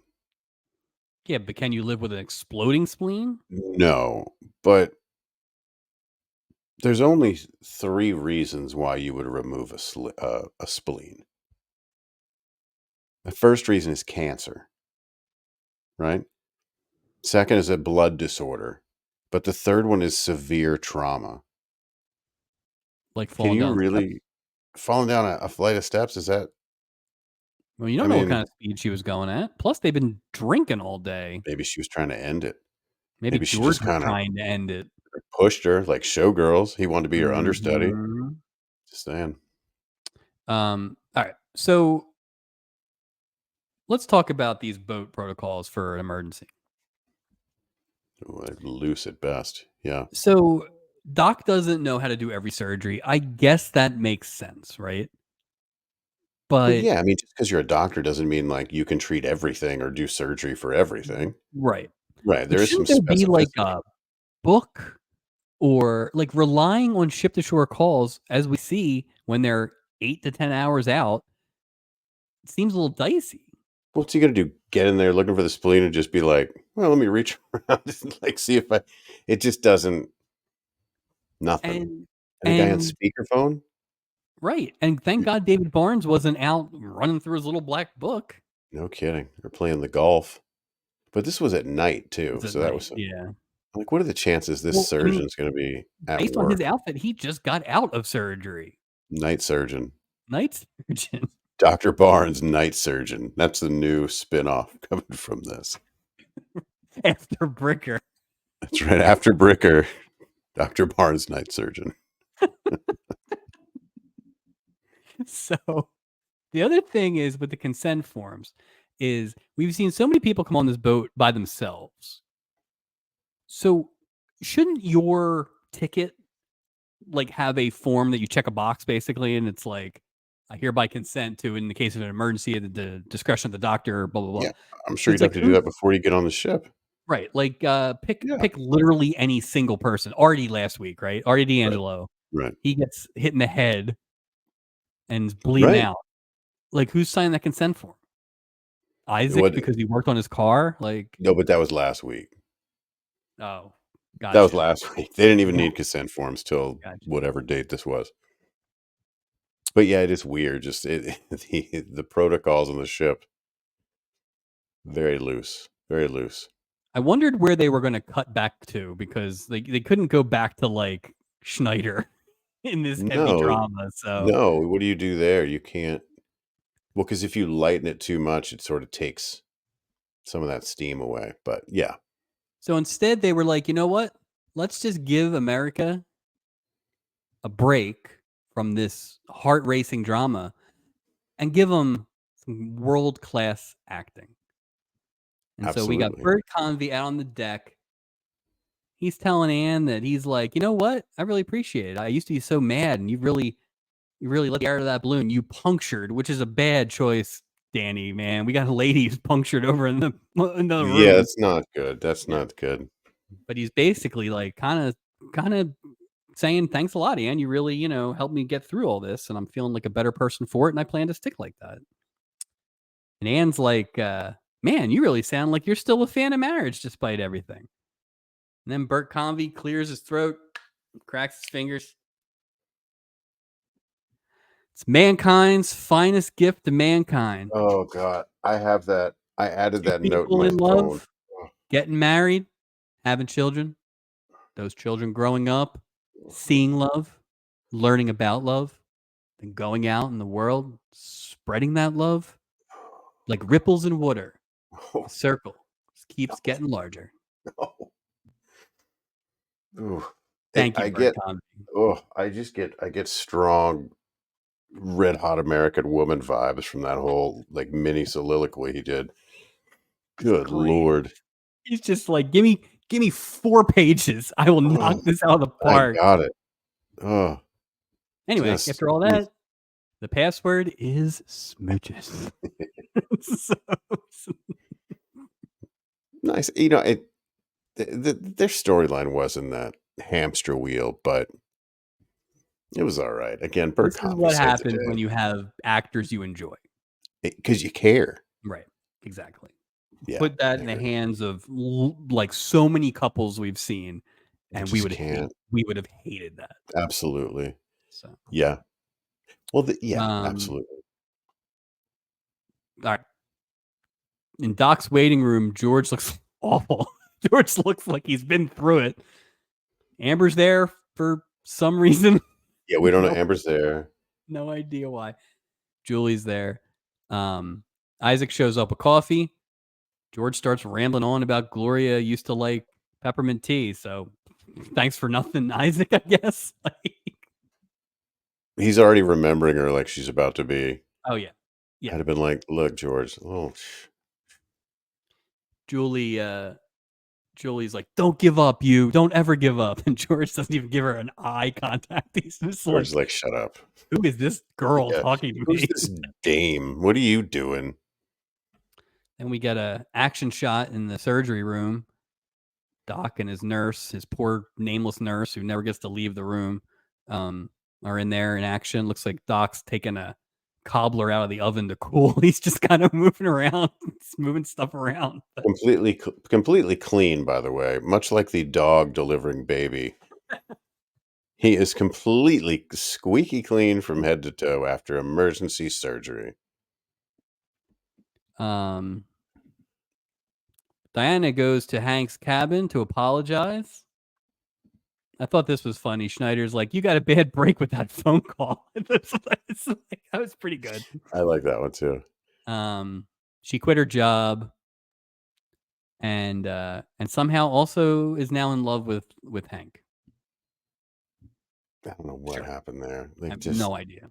They said, "Screw it. Let's just throw them together." Basically. Yeah, that's like one of those ones you always say, we got to rush and just get some people together here at the end. Throw it together. Yeah, everyone gets married. Brr. I don't know. Whatever.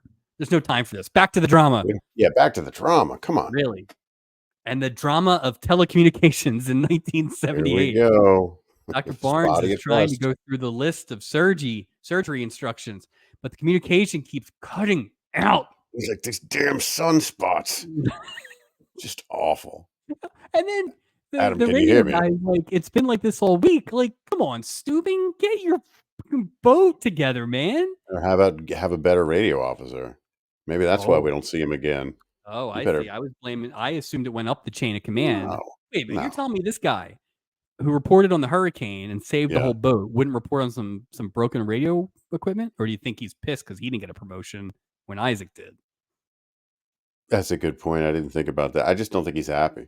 I just don't think he's happy after that. He's gonna be on the Sun Princess. Well, how about him? He tried multiple times to tell Cunningham what was up. Yeah. So maybe he feels unrecognized. Thus, he never returns to the ship after this. So they're cutting out. They try to reconnect. They do reconnect for a short time. It cuts out again. We just get a lot of Dr. Barnes being like, "Adam, I can't hear you." Oh, wait, Adam. now I can hear you. Hold on. Oh, Adam? Because that's what you want for surgery is you want to lose things in translation. First cut the exactly. But do it hard. So at one point, Doc like clearly missed an instruction, which is really throwing him off. And then we get it. What the hell's going on? He is delivering lines like Larry Storch right now. He is giving it his all. God. So good. Doc tells Gopher to try St. Paul's in Minnesota, I guess. They're not going to reach Minnesota. No, if you can't reach LA. Then he wonders what's to do. He's constantly saying, what check what? And that's got to be like, I really hope that Gloria is unconscious, because that would give me pause if I heard the doctor. Just kind of I would be a little worried about. Okay. Anne shows up at Danny's cabin. Danny was like, "Oh, I'm waiting for somebody," and she comes in and has this really clumsy compliment where she says that his ex-wife is not half the woman that he is a man. Yeah, that was really forcing that one in there. Yeah, you don't have to say something, Ann Sterling. You don't have to jam that circle into that square peg like that. That was a little for a lawyer. That was rough. Anyway, she's like, "I'm out of here, and I hope that your date goes, or I hope that the lady you're waiting for shows up, or something like that." And Bert Convey's like, "She's already here. But Bert Convey's so damn likable. Yep. Smooches. Good for them. Meanwhile, let's get back at the hospital drama. Gopher says they'll keep on trying, but Doc's just like, it doesn't matter now. I've already cut into her and like, what do you mean it doesn't matter now? You don't need to know how to do the surgery anymore. I get it, right? Sure. But you can't do that. That's kind of like it should have been Gopher couldn't get a hold of him. That's what it should have been. Or something like that. For Doc to say it doesn't matter now, and then to not say anything else, like, all good. Don't worry. Didn't they do an X-ray on this ship before? No, I think Bill Bixby would have been the only person they. That's what I was thinking. Because again, Doc just kind of groped his knee. It's not hard to find holes in this, but again, it's like you'd probably need some sort of verifiable proof that A, somebody's bleeding internally, or B, that they have a fractured rib. Like if you know what I mean? A fractured rib's not going to knock you unconscious. Well, it's not just that, but usually It, one of the signs of a fractured rib is that the person's like, it hurts when I breathe it and hurts things when like that. she's like, she's Yeah. just out. Unless it was so late, it was like after 6 o'clock that she just fell asleep. All right. Well, Just I saying. didn't really think they were going to kill anybody off. I got my Well, hopes up last year. it's funny you say that because again, Mrs. Taylor's still watching this episode, like sucked in. Why did she not come on for this one? Who Oh, knew? she was all fired up. And it goes to that scene where Doc, goes in the waiting room. We don't know what's happened. Yeah. She's like, "Oh my god, is she dead? Like, what are you waiting for?" He's doing a pregnant pause to tell him. She's like, "What? Why would you pause there?" Oh, mm, Well, good news for your wife and George. She's not dead. Turns she out Doc made was it. just like, she's fine. Yeah, we're good. Yeah, did um. you stitch her up, Doc? I didn't even cut into her. I Yep. didn't do anything because there's nothing wrong with her because she just fell down. Anyway, Yeah, Doc makes sure he gets that consent form so Dr. Barnes gets off his ass. no kidding. Oh, um. by the way, George, if I could just get you to Yeah. any of your Meanwhile, insurance, proof of George insurance, accidentally please. just signed over his power of attorney. He's gonna ask for a copay. He's gonna be like, "Well, I'm gonna need $20 from you, George." Copay. Gopher shows up. He's like, "What the hell?" He's like, so That's they funny. they they got Dr. Barnes back on the horn, and Bricker's like, "Listen, just tell him to get me a room, an ambulance, and some flowers for this lady." So That's great, Doc. That's great. a nice little touch. Again, I Mhm. always like these little touches. At the end, they're going to commercial, and Gopher's just like, "Oh, thank goodness," and he's just kind of standing there. And Isaac gives him like a little smack on the arm. That felt very like a real person thing. Yeah, yeah, I agree. I He like was like, their "All right, their buddy, buddy. good job. Like everybody did good work here. All that stuff." What a what a powerful scene. Act 5. This is where we get the Stubing action shot in the stock footage. Walkie-talkie's back. Walkie-talkie is back. Is that new or is that the one from last year? I know No, there no, was a that's new. walkie-talkie one. That's new. The old walkie-talkie one, it was more of him from the side, Okay. like on the side of the boat doing this and like looking around, but this was a Yeah. completely It's artsy. like it looked like he was trying to park the boat, but I know he's not parking the boat. Well, this is So exciting because if they're shooting new ones, that means we might get another one with the wires. So we'll see what happens. It's funny. Amber comes down to say goodbye to Gopher and confirm that they're still on. They're going to go to Sacramento. Gopher's ditching Burbank. Wow. Problem is, Amber's like, "Yeah, my parents are going to be thrilled to meet you." And Gopher's like, "Ooh." Do This you is think he why Doc. goes? This is why Doc shot her out. Yeah. It's just Yeah, like, he doesn't want to meet anybody. Get out of nope. here. Gopher makes up a story about how the Princess Line does not let people that work there get married, and Julie has a pretty nice like. I don't know, so, maybe. She just so got back from pizza with Wally and Alex, so yeah. don't even get So her started.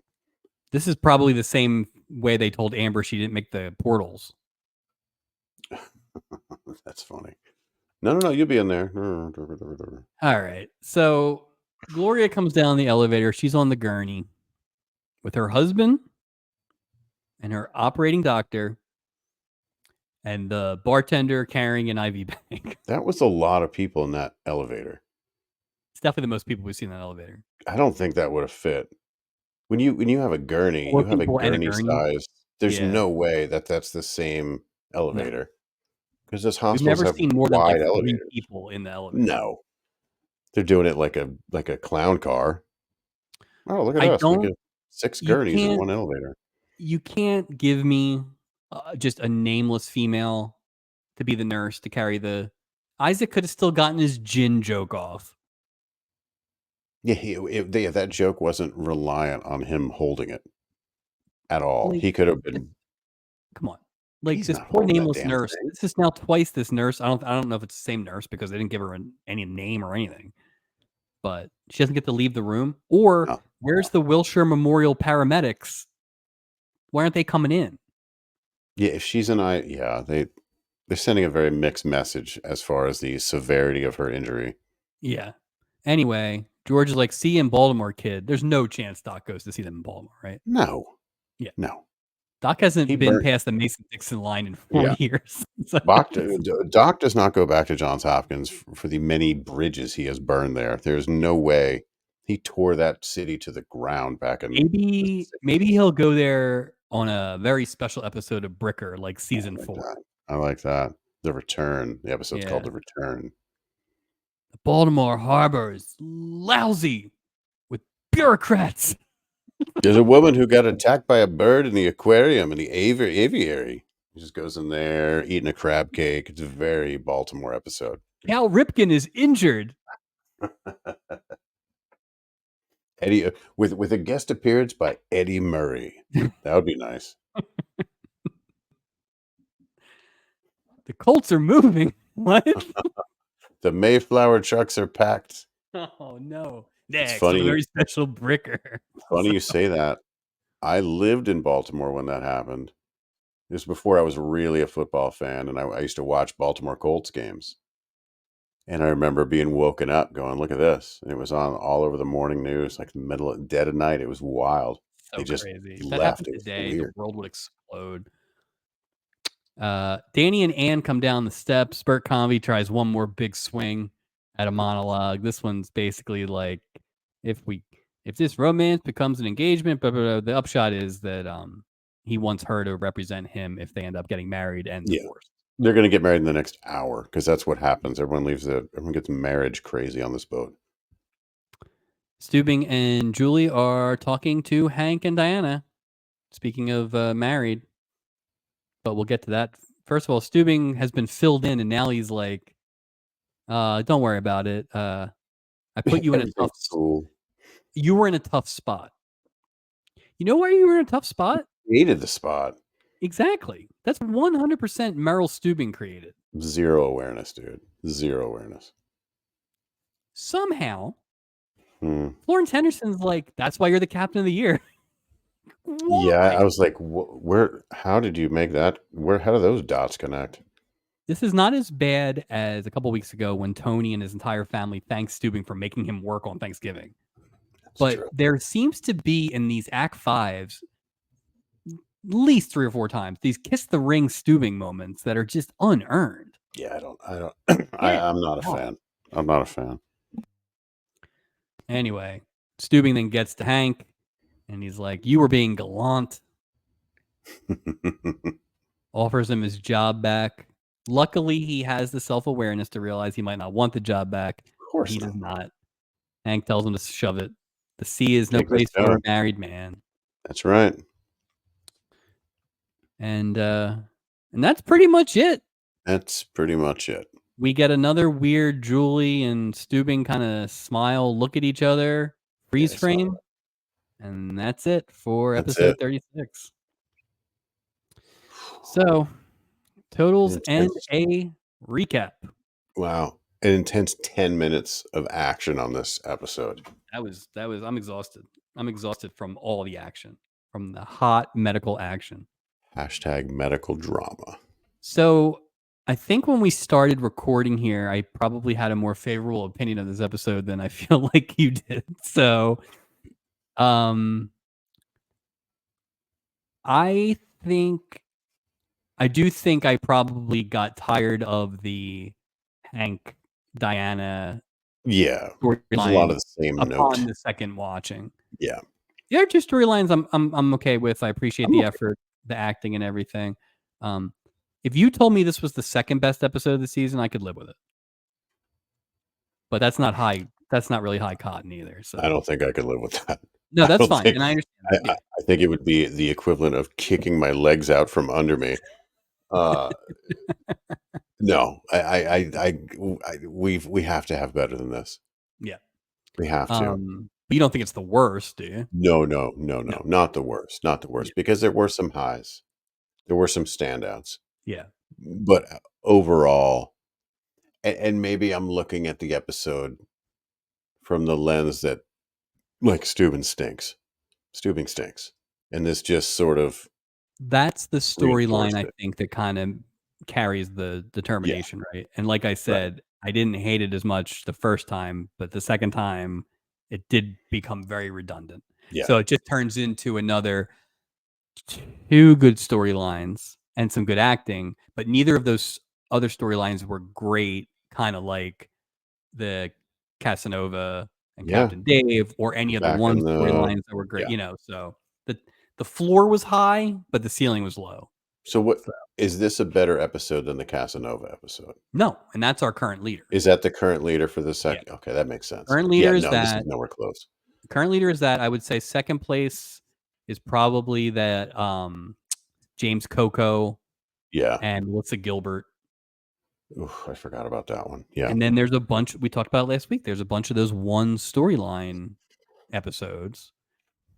Worst, we're still with episode 8 because everything was boring, and then we obviously have red buttons in episode 4. So,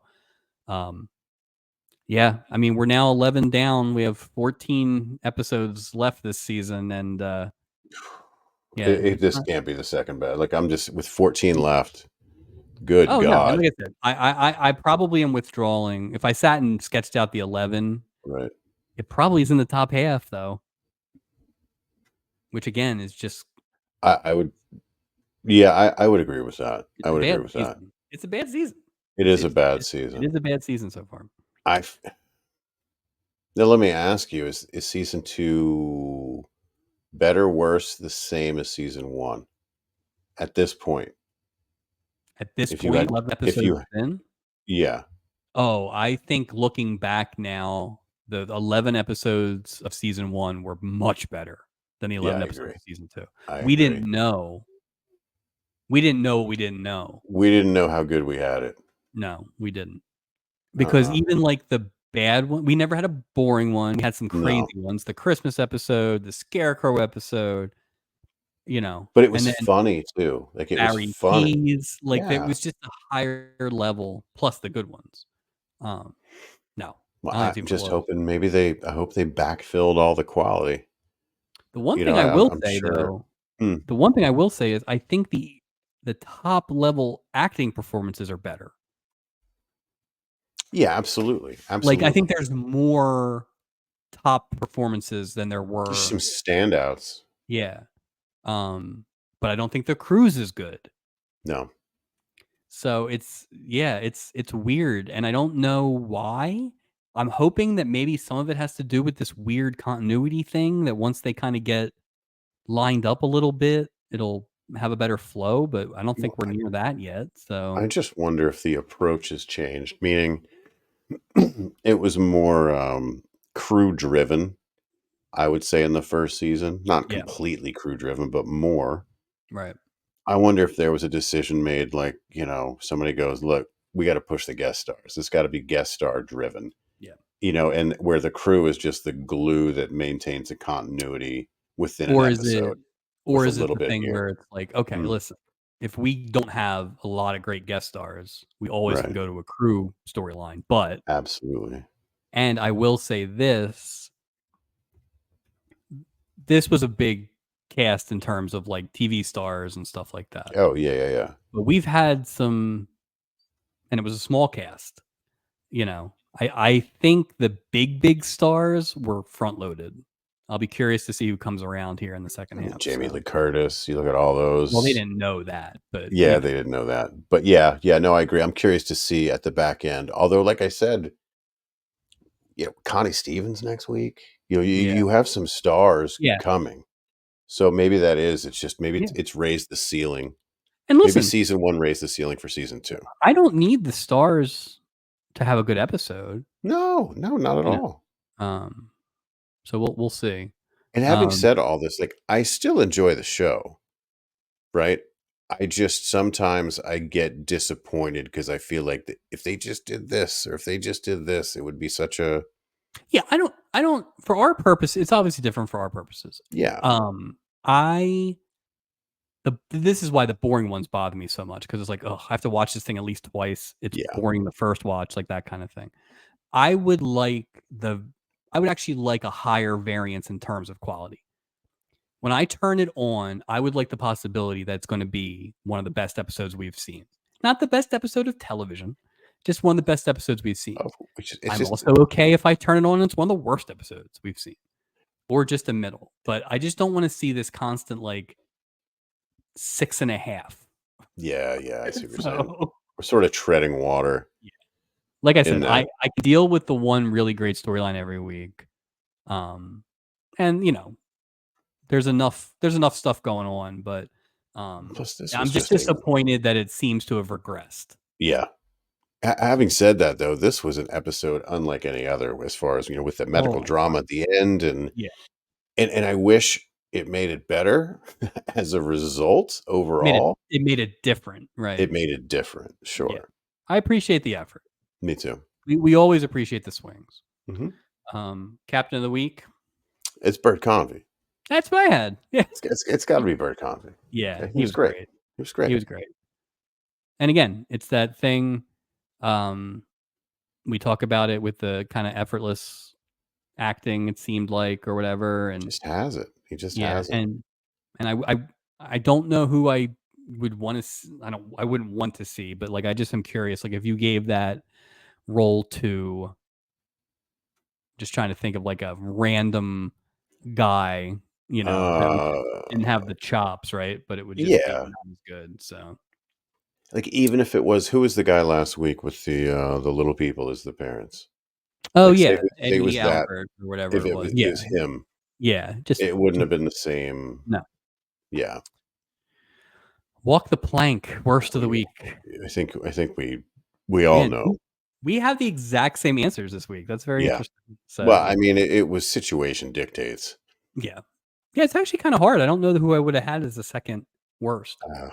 I don't know. Maybe Schneider. I don't know. No, you kidding me? Hey, Skip. Hey, Skip. I don't do this for money. I do it for love. Maybe Gloria Hancock for being so clumsy. He just fell down twice in one episode. Having soft ribs. Soft ribs and a bad spleen. Anyway, that's totals and a recap for this week. Well, it's time to check the old mailbag real quick. See if we have any. Isaac, carry up with that mailbag. Hurry up with that mailbag. No mail. All right. Plugs, Mike. Mail this week. Yeah, there'll be mail coming up next week. Absolutely. Anything to plug, sir? Absolutely hammered on the Hitting Season Patreon. The Phillies are, and Major League Baseball is in the playoffs now, so you can listen to us every Wednesday and talk about that and other stuff. Not Love Boat. Phils. Not Love Boat. Let's go, Phils. You can find us everywhere you find your audio podcasts: iTunes, Spotify, YouTube, iHeartRadio, Podcast Addict, Amazon Music, Podchaser, Deezer, and my personal favorite, Player FM. Please hit that subscribe button and leave a review. Check out our video podcast on YouTube, and if you could hit the subscribe button and leave a review for us there too, we would really appreciate it. You can email us at theloveboatproject@gmail.com, and you can also find us on Instagram and Facebook. Look for weekly reels and updates. Oh, this episode, very easy reels to make. Very easy reels. There might be 40 reels this week. I looked ahead at the next episode as I've sort of led on during this episode about. I like knowing, because now that we're wrapped here, I move on. We finish this gem and we move on to the next one. Mike, we've had a question since episode number 1 of the first season. Oh, my. And that question is, who steers the ship? Oh, no. We may be able to answer that question in our next episode. What the hell is going on here? I don't know. Apparently they're listening to us. Oh my God, that's great. Yeah. Big moment coming up. We'll see. See, that's the thing. Like, if the shows aren't going to be good, they can at least be instructive. Because we're going to pay attention to these little stupid little Easter eggs to build the mythology just continues. So big moment coming up next week. That's exciting. So that's next week. But for this week, we'll wrap it up. Again, a show unlike any other that we've seen. We may never see it again. Make sure you look for the Bricker and Dr. Barnes Night Doctor. Dr. Barnes Night Surgeon. Projects coming soon. Coming soon. Until then, thanks everybody for listening, and we'll talk to you next week.